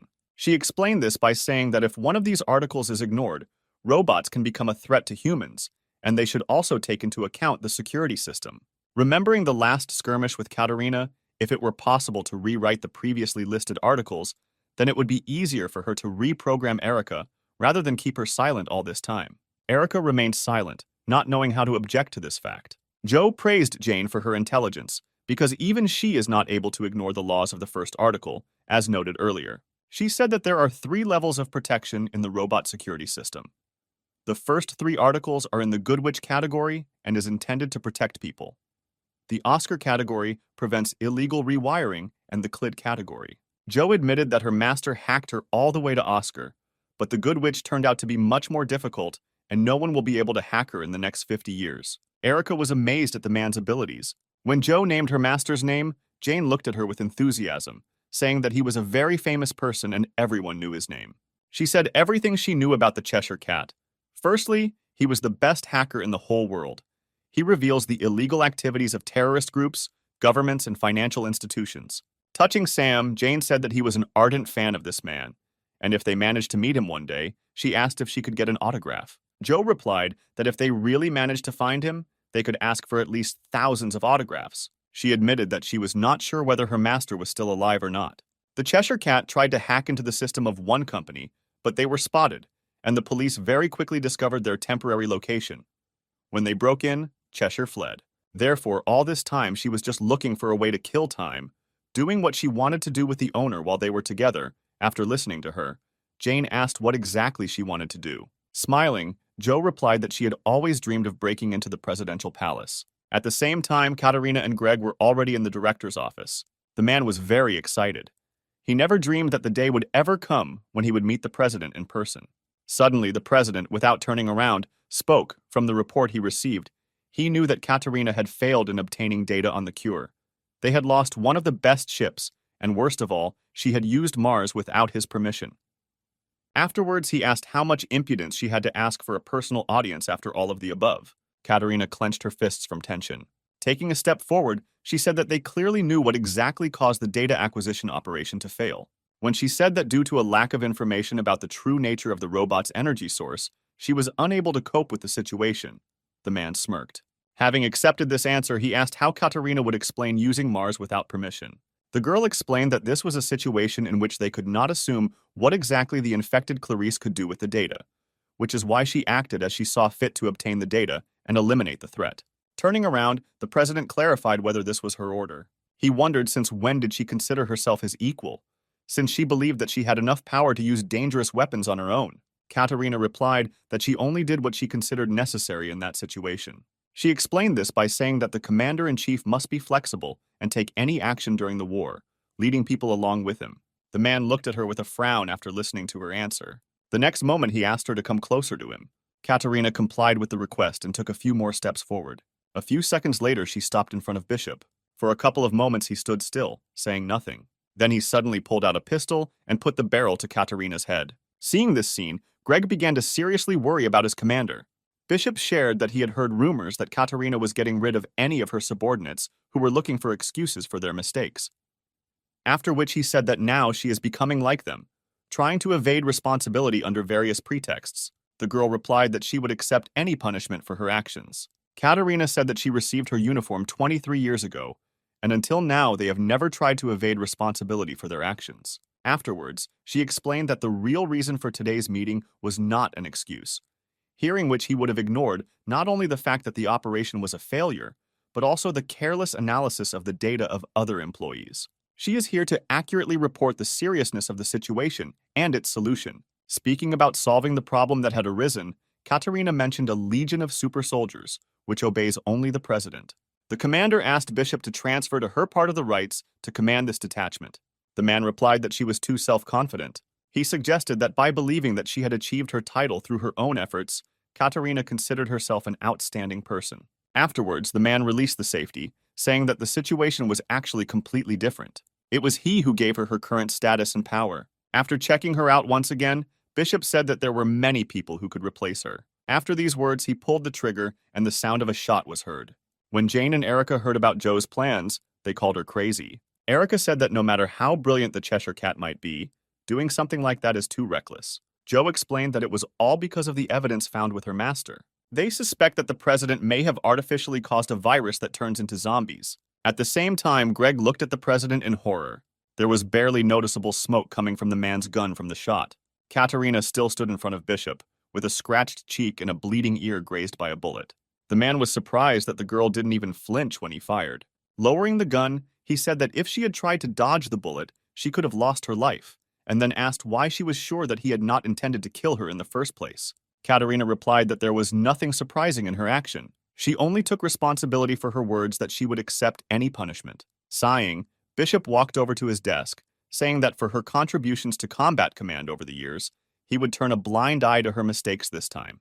Turning to him, Katerina reminded him that she had never heard an answer to her request. She again asked if he would allow her to take part of the command rights of a squad of super soldiers. Bishop looked at her threateningly, telling her not to forget her place. Sometime later, he and Greg left his office. Having caught up with his commander, the man asked if she was okay, but the girl replied that the military should not worry about a minor scratch. She was annoyed that, even after putting her life in danger as a sign of her devotion, her request was rejected.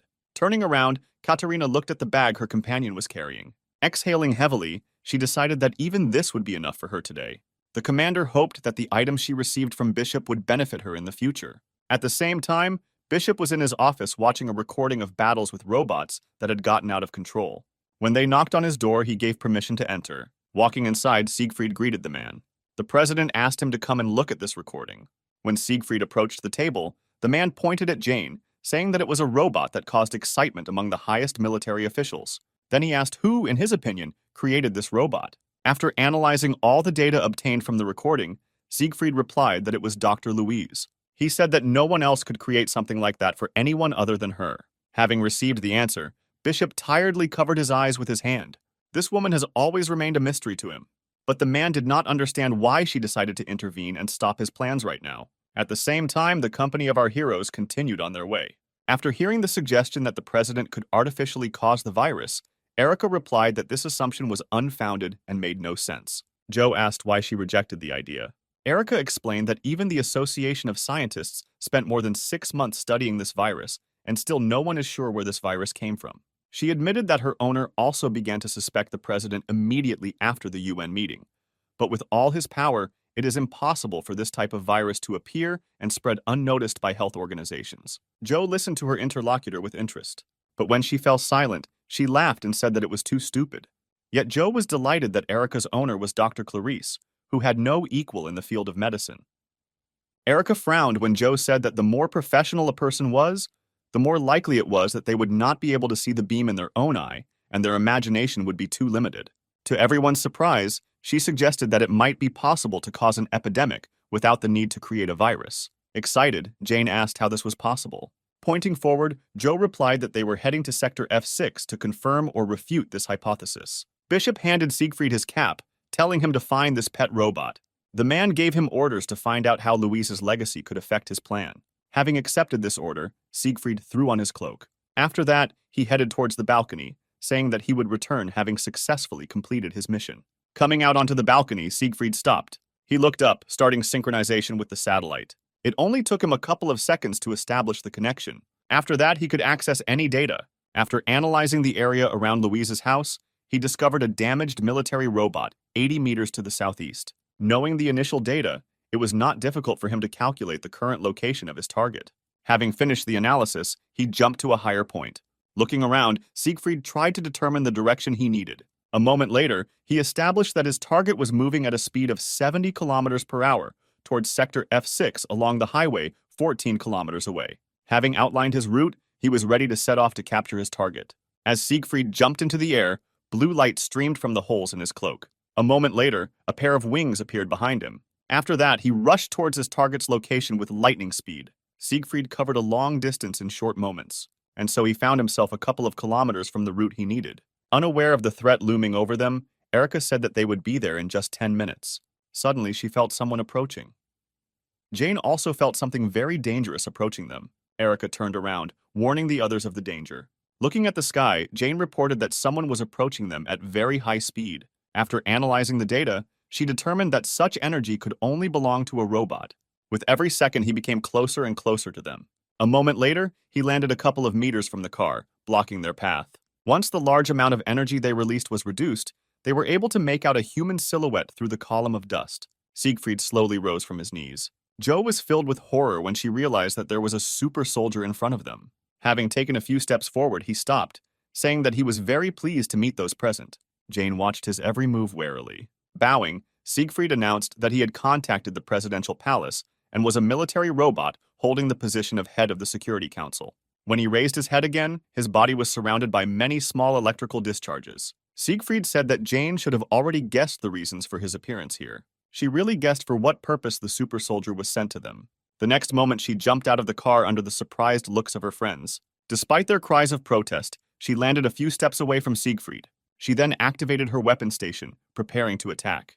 Joe completely stopped understanding what was happening here. She recorded how the generated power of the energy core increased 3.5 times. Suddenly, Jane said that she would fight him herself. Siegfried did not move, studying the enemy. She asked Erica to take everyone as far away from here as possible, but she objected that she could also fight with her. Jane more insistently asked her to do as she said. Erica looked uncertainly at Sam sitting behind her. Then she turned back and nodded. She stepped on the pedal and changed gear. A moment later, the car turned around and sped off in the opposite direction. Siegfried said that sending his friends away was a wise decision. After that, he said that his goal was only her. If innocent people were here, they would unwittingly also be involved in this. I got into a fighting position and asked him only for one thing. Despite what would happen here, she asked not to drag the others into their personal squabbles. Siegfried looked at her incessantly. Meanwhile, Joe demanded an explanation from Erica about what they had done that caused a super soldier to come after them. But Erica asked her to shut up because she was trying to calculate all possible outcomes and could not answer her. Excited, Sam looked into the distance, worried about Jane. Suddenly, the sounds of battle reached them. The sound wave emanating from their blows even reached them. Joe couldn't even imagine how powerful their attacks must be. Meanwhile, Jane fought a fierce battle with Siegfried. She concentrated all her strength into her fist. The super soldier decided to use the same techniques as Jane. A moment later, their fists collided with each other. Suddenly, the car stopped. When Erica got out of the car, Joe angrily asked what she was doing. But she left this question unanswered and looked into the distance, hoping that everything would be fine with Jane. Erica was well aware of the reason why she decided to remain alone, because even if the two of them attacked the super soldier, they would not be able to defeat him. At the same time, Jane and Siegfried were still confronting each other. Suddenly, her hand began to develop cracks. A moment later, it crumbled into small pieces. Thus, Jane lost her advantage in the battle. Having lost her hand, she took a few steps back. She then turned around to throw a kick. But the super soldier managed to dodge her blow by tilting his torso back. To keep his balance, he had to take a step back. Jane rushed at her opponent again, giving him no time to counterattack. Thanks to his extensive experience in battle, Siegfried knew how he could get out of such a situation. He took another step back, transferring his weight to his supporting leg. Then he stood up and again concentrated his strength in his fist. The next moment, he punched the air when Jane was literally 2 steps away from him. Due to the shockwave, she flew back several meters. At one point, Jane swung her leg to help herself fall back to the ground. As soon as she knelt down, Siegfried was already approaching her. Suddenly, a few kilometers away, Joe, Erica, and Sam heard an unusually loud sound from the attack. They all peered into the distance with horror and bewilderment, wondering what was happening there. Suddenly, Joe turned to Erica, asking if everything would be okay. Judging by the sounds that were coming to them, Jane could die like that. After her words, Erica activated her combat module. Joe was surprised that she, like Jane, could also regulate the power of her core. She interrupted Joe when she asked why they left Jane alone. Erica said that the super soldier would be here soon, and asked her to get as far away from here as possible so that Sam wouldn't be dragged into this. Turning around, she explained that this boy is the only hope of humanity. After her words, Joe looked at him in disbelief. With a resigned sigh, she got behind the wheel, saying that out of the kindness of her heart, she would fulfill this request. A moment later, the car started moving, and Joe finally shouted that Erica must help Jane. Jane herself stood on her feet with all her strength. She assumed that she would not be able to defeat the super soldier, but she did not think that there was a whole abyss between them. Shaking off the dust from his cloak, Siegfried noted that the power of her core was comparable to his own. But due to her lack of experience in combat, her attacks were easy to read, and there was no way she could respond to his attacks. He also noticed that her energy does not circulate so smoothly, so there is a slight delay in her movements. For the same reason, the force of her blow is reduced several times. Siegfried summarized all the facts known to him, adding the results of the analysis of the battle that had just taken place. He said that Jane was Dr. Louise's unfinished product. Surprise showed on her face. Jane didn't understand how he knew anything about Louise. Meanwhile, the super soldier continued. He knew that Louise was definitely not the person who would release an unfinished product. And the fact that she was walking around the area led him to guess that Dr. Louise had already left this world. This thought resonated unpleasantly somewhere in his chest, and closing his eyes for a few moments, he lowered his head. After taking off his glove, Siegfried said that he must report everything to the president. Looking at Jane, he said that the unfinished house robot would not become a threat to them in the future, and with a high probability, he would order him to deal with it. So it would be best to do it now. Jane understood that she would not survive and was already ready to say goodbye to life. But suddenly something else caught Siegfried's attention. He looked in the direction where Jane's friends had gone, exploring the area. The super soldier determined that positronic energy had been detected 25 kilometers from here. At the same time, Erica again transformed her hand into a weapon. She was sure that the super soldier came only for Jane, because from the very beginning he only challenged her to fight. That's why she wanted to deal with him on her own. It's much better to sacrifice one person than to be destroyed altogether. Erica supported this judgment, which seemed the most logical way out of the current situation. But the memory of Jane asking her to become friends kept popping up in her mind. She decided that she had to help her at any cost. Siegfried has already managed to identify the source of the energy that he began to feel a couple of moments ago. Jane also understood everything and began to worry about her friend, who had decided to take such a desperate step. Erica mentally apologized to Jane for not fulfilling her request, but she didn't want to lose her friends at all. Her hand had already transformed into a cannon. Erica was preparing to fire. A couple of moments later, the weapon was 95% loaded. In those few seconds remaining until it was fully charged, she began scanning the area looking for her target. A moment later, Siegfried was discovered. Suddenly, Erica realized that Jane could also suffer from the power of an ordinary positron bomb explosion. Therefore, she decided to resort to changing the size of the trunk. She managed to change the size, reducing the explosive power and increasing the piercing power. The super soldier, who analyzed the situation, believed that at the moment the positron bomb attack was more dangerous than Jane. Therefore, his primary goal was to eliminate the threat in the person of Erica. Immediately after that, he jumped out of his seat and a blue glow appeared on his back again. Jane wanted to stop him because she knew that none of them could stand against him. Erica's weapon was already 100% charged. The next moment, she fired from the cannon. Siegfried was already running at full speed towards Erica. He remembered that in the recording she used a reflective type gun. Now she independently produces energy and uses it to attack. Having put the pieces of the puzzle together into a whole picture, he concluded that the system developed by Louise has the ability to learn in combat. Approaching the bomb, Siegfried realized that he had previously underestimated the enemy, and that in the future, they could become a serious threat. After doing a lot of calculations with various variables constantly added, the results show that she will not be able to completely destroy the super soldier, but there will be a chance, together with Jane, to put him in a vice. Suddenly, something happened that Erica could not have foreseen. Siegfried surrounded himself with a barrier that withstood the energy of her cannon. With every second, he became closer and closer to her, and not even a small crack appeared on the barrier. When he caught up with Erica, Siegfried removed his barrier and dug his fingers into the cannon. She realized she had miscalculated when the fingers of his other hand closed around her neck. A moment later, Siegfried tore the cannon from her torso, breaking it in half. Jane ran to her friend's aid. She was well aware that their attacks would not cause any harm to the super soldier, so she hurried to protect her friend from a worse outcome. Jane hoped that Erica would have time to escape. Reaching where she thought Erica would be, Jane slowed down. But the next moment she froze in place at what she saw. Siegfried lifted Erica high off the ground, holding her neck with one hand. Noticing Jane's presence, she looked in her direction and told her to run. At the same moment, the super soldier squeezed his fingers, and Erica's head was separated from her torso. Jane watched this scene with wide eyes. She did not immediately realize what had just happened. With the primary source of the threat incapacitated, Siegfried threw the robot's torso to the ground. Looking at her, he said that he did not understand at all the reason for such a stupid act. It was obvious even to him that Erica knew that they could not defeat him, but still sacrificed herself for a reason unknown to him. Despite the fact that Jane was a robot, at that moment she was overwhelmed with emotions. Dusting off his gloves, the super soldier said that he had already collected enough information about them, and it was time for him to complete this mission. Then he turned in her direction. However, she rushed past him so quickly that he did not even have time to react. Jane managed to deprive him of his left arm in just a split second. He looked in surprise at the place where his hand had been a moment ago. He was amazed that Jane was able to exceed her maximum speed in the blink of an eye. Having examined it more carefully, Siegfried noticed how the power of its core was increased several times more. Rising slowly, Jane asked him to refrain from suggesting that Erica was stupid. She said that if it were her, she would have done the same. Turning around, Jane threw his hand aside. During this time, Siegfried managed to conduct a thorough analysis of the data. He determined that the reason for the increase in the power of her core was anger. Siegfried could not understand the reason why Louise needed to create such a terrifying creature. Suddenly, Jane approached him and hit him in the chest area with all her might. Meanwhile, Joe and Sam grew further and further apart.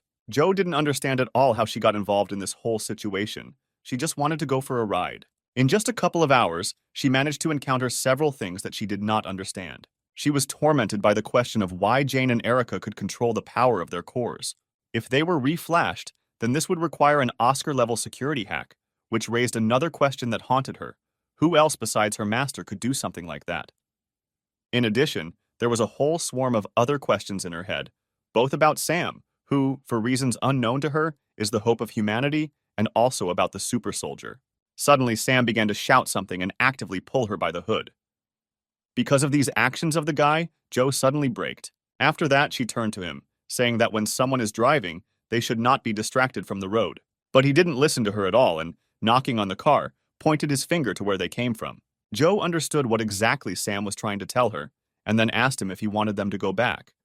In response, the guy actively nodded his head. She liked his proposal and began to twist the steering wheel, turning the car around. After that, they rushed back at full speed. Joe was determined to find out all the details of the situation in which she found herself, no matter what the cost. Jane managed to inflict a serious attack on Siegfried. In a rage, she struck him blow after blow. During one of the next attacks, Siegfried's cap fell to the ground. He didn't resist as Jane took out her emotions on him. The super soldier noticed that the angrier she became, the stronger her blows became. It was quite obvious that Jane would not stop until she destroyed her offender. So he decided to counterattack. Dodging his attack, she spun around in the air and prepared to strike again. The next moment, she kicked her opponent with all her might. Siegfried did not have time to escape from under her blow. The next moment, he watched as his second arm was separated from his body. Jane landed on the ground opposite her opponent. Siegfried became convinced that the power of her power changed depending on her emotions, just like a person. The next moment, many chains began to appear from his body. It felt like they were coming straight from his core. Jane noticed that Siegfried's core energy had increased greatly. The system warned him that all the necessary conditions had been met, and restrictions on his core would be lifted. Watching the transformation of her opponent, Jane felt the danger emanating from him. A moment later, the transformation was complete, and Siegfried's peaceful mode was disabled. Not even a fraction of a tenth of a second had passed before Jane was attacked. Her entire body was crushed into small pieces. The last thing she saw was Siegfried's cold eyes. Once Jay was taken down, his combat mode was disabled, and automatic self-healing activated. Seconds later, his severed arms were restored. Taking a few steps forward, he picked up his cap. Shaking it off from the dust, Siegfried put it back on. Pulling on his gloves, he stopped at the body of the incapacitated Jane. Looking in front of him, the super soldier held his gaze at his defeated opponents. He replayed today's battle in his head and noted that these two robots had such traits as the ability to self-learn, self-sacrifice, friendship, and emotionality. Siegfried came to the realization that Linda was trying to create more humane robots. He felt a slight sadness at this thought because he was also her creation. Suddenly, he closed his eyes, throwing all unnecessary thoughts out of his head. Siegfried then approached Jane's body. But he didn't have time to do anything because he was suddenly called out. A moment later, a car stopped next to him. Activating her ability, Joe said that this is where he will meet his end. After smiling, she began to finger something at high speed. The super soldier only examined the new arrivals, not reacting in any way to Joe's words. Trying to get out of the car, Sam lost his balance and fell to the ground. Groaning painfully, he began to rub the bruise. Suddenly, behind Siegfried, the guy noticed the motionless bodies of Jane and Erica. His gaze filled with concern. Siegfried seemed surprised when he noticed Sam's unusual behavior. He carefully watched the guy as he ran towards Jane, trying to get at least some information about him. A moment later, Sam knelt down next to his robot and took her body in his arms and began to cry. The super soldier, unnoticed by the guy, approached them, intending to get rid of the infected. But suddenly he was shackled with chains, not allowing him to take a single step. Joe reminded herself by shouting that Siegfried should be more attentive to his opponents. Looking at her, he asked if she was a member of the hacker community. Joe nodded her head and smiling said that she had already taken control of his neural circuits. But as soon as Siegfried closed his eyes for one moment, the chains that bound him immediately disappeared. For Joe, this turned out to be a painful experience. Turning to her, he said that there was no one in the whole world who could bypass his security system. She just smiled wryly, rubbing her arm that ached in pain. The super soldier explained that every level of his system was protected by the Good Witch. Joe shouted that even in this case, he could not interfere with the reunion of Sam and his robot like that. She had already guessed that his mission was not to destroy them. Joe justified her assumption by the fact that when Erica aimed at him, he immediately stopped her. Also with Jane, they fought a fierce battle, but then he increased his strength and defeated her in just one movement. She said that if he didn't hold back, he could have defeated both of them instantly.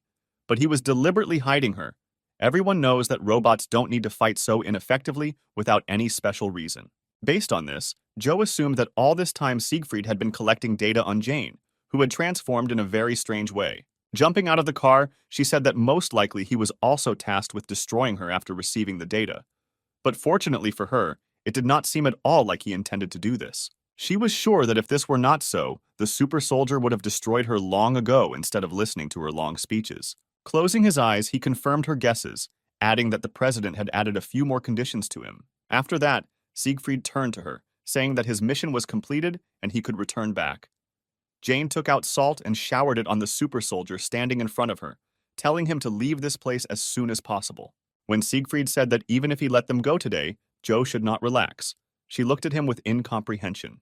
He explained that when he fights robots, an electromagnetic pulse is automatically emitted during his attacks. Looking at Jane, Siegfried said that although he did not attack her core directly, his electromagnetic blasts themselves caused a sufficient amount of damage. Joe's eyes widened in horror when she heard that he himself was not sure whether the core could be restored after something like this. Turning around, Siegfried said that since Jane and Erica were incapacitated, their further fate was not his concern. He explained this by saying that Louise's unfinished project ended only there. Then wings appeared from his cloak again. Sam hugged Jane tighter and looked at the super soldier angrily. Siegfried noticed the gaze directed at him and turned his attention to the boy.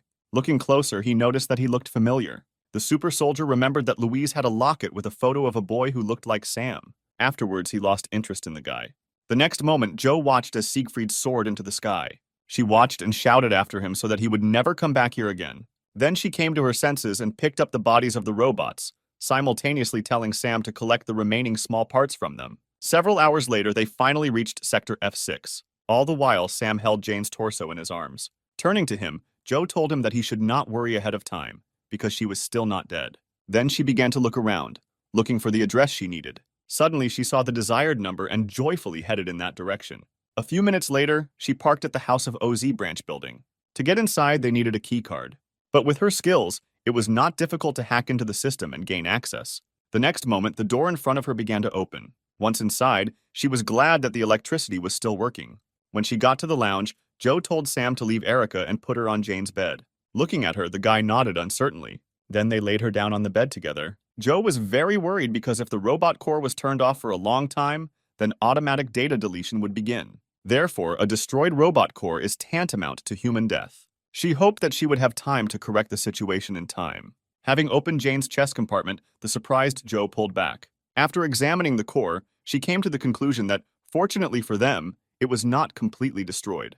What surprised her so much was an unusual type of core. Jane opened her eyes 2 days later. She was unable to fully recover due to the damage the core received from the electromagnetic pulse. She immediately began to calculate her location. Joe suddenly appeared and grabbed all her attention. She was incredibly glad that she finally woke up. Not understanding anything, Jane asked what was going on here. She recounted the events of a day ago, mentioning that the super soldier only intended to collect more information about her, and having completed his mission, he returned back. After this, Joe began to bombard the newly awakened Jane with many questions. When all the questions were finally voiced, she apologized, saying that her system was still recovering, and she was not able to answer all these questions at once. Suddenly, a medical hammer flew into Joe's head. Erica was sitting on the next bed, making another remark to her.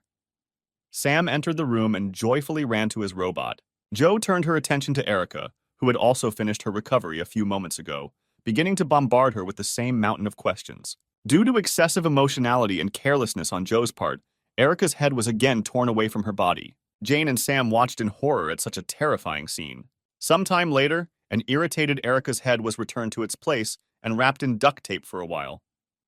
Approaching her, Jane shared her joy that everyone had survived and was now safe. Erica replied that although they got out alive this time, they might not be so lucky next time. She said that besides Siegfried, there are several other super soldiers, and even if they attack them all together, then in the current state they cannot even defeat one such soldier. The worst thing, in her opinion, was that they could find them at any time thanks to communication with the satellite. After her words, Jane remembered how they fought with Siegfried, and sadly lowering her head, she said that Erica was absolutely right. Suddenly, Joe grabbed the hem of her dress. She asked when they would finally decide to answer her questions. Jane smiled, saying that she would definitely tell her everything.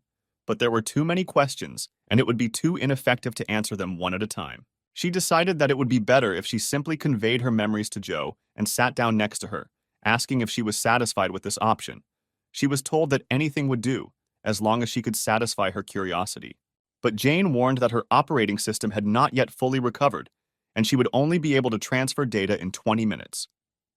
Erica interjected, asking if there was information that Joe should share in turn. She recalled that while on the road, they raised the question that the president could be the one who caused the epidemic. She already had an assumption that all these days, while they were recovering, Joe was not sitting idle, but was looking for evidence of this theory. Smiling, she nodded, telling everyone to follow her.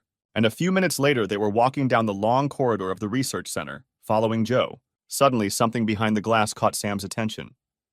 He stopped and tried to say something, looking into the adjacent room through the glass. Jane noticed this and also stopped.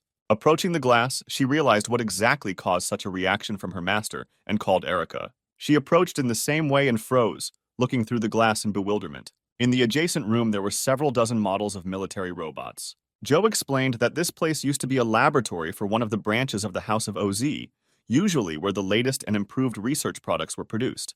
Turning to her companions, she said that robots were also created here. Looking at all this, Jane asked why there were so many robots left here. Smiling, Joe replied that they should have already figured everything out on their own. She began to explain that in 1941, the world was united under the military might of the Third Empire. But during the revolution, the dictator was executed and the Third Empire collapsed. After this, a world coalition government was created to prevent the re-establishment of dictatorship. But at the same time, rebels appeared who demanded independence. They organized wars with UN forces, then more than 1,000 government soldiers were killed. After the destruction of one of the largest sectors, in order to prevent as many military deaths as possible, a project to create military robots was launched, and 2 years later it was presented to society. Joe said that the main reason robots exist is to fight in wars instead of humans. She then asked if they had ever heard of robots being involved in battles before the virus. Jane replied that even checking records from 12 years ago, nothing of the kind had happened, Joe confirmed, saying that the robots created were just failures that never saw action in battle, according to official documents. She explained that military-style robots have outdated bodies that consume fuel, unlike modern robots that get power from the energy they generate. But due to the presence of artificial intelligence, using them in a real battle would be too stupid, because one of the main laws prohibits robots from attacking people. Also, their neural network protection is too weak and can be easily hacked, making such a robot completely useless. But for some unknown reason, the president created more than 5 million copies of such a useless model. Erica suggested that in the process of troubleshooting their malfunctions, a catastrophe with a virus could have occurred, and their production was stopped. Joe replied that this option was possible. She then shared the results of her research, during which she scanned more than 300 robots she encountered on her way here. She learned that the production date showed that production had been completed for quite some time, but she could not find a system update log or anything else. Joe assumed it was because all these military robots for the president weren't a failure at all. Then she asked a tricky question. To fight against whom were military robots created that cannot even fight against humans? When Jane wanted to express her guess, Joe interrupted her, saying that so far it had been a pretty reasonable story. Approaching the door, she asked if they were ready to see the moment in which this story intersects with reality. The door to the room that contained all the answers opened terribly slowly, causing tension from waiting for so long. When the door finally opened, Joe pointed to an old computer in the middle of the room that had been used by researchers 12 years ago. That evening at the presidential palace, Siegfried gave the president a recording of his fight with Jane. Bishop was currently looking at the part where Siegfried suggested that this robot was one of Louise's unfinished works. The man peered carefully at the image. When he heard that Louise had already left this world, he closed his eyes, frowning. At this point, Bishop turned off the video. Turning around in his chair, Siegfried said that he had another report. He reported that Jane's team was currently spotted in the old branch of the House of OZ in Sector F6. The super soldier clarified that this was a laboratory where secret military robots were being developed, and if they are not careful, the truth about the virus could be revealed. Bishop replied that he didn't care because the Venus project had already started anyway. Even if the truth was revealed, it wouldn't affect his plan in any way. After that, he said that the robot could be free. Left alone with himself, the man took out one of his favorite cigarettes. Holding the lit lighter up to the cigarette, he inhaled the tobacco smoke. Then he turned back to the table and pulled out one of the shelves, which contained one single photograph for many years. Taking the frame in his free hand, his gaze filled with sadness.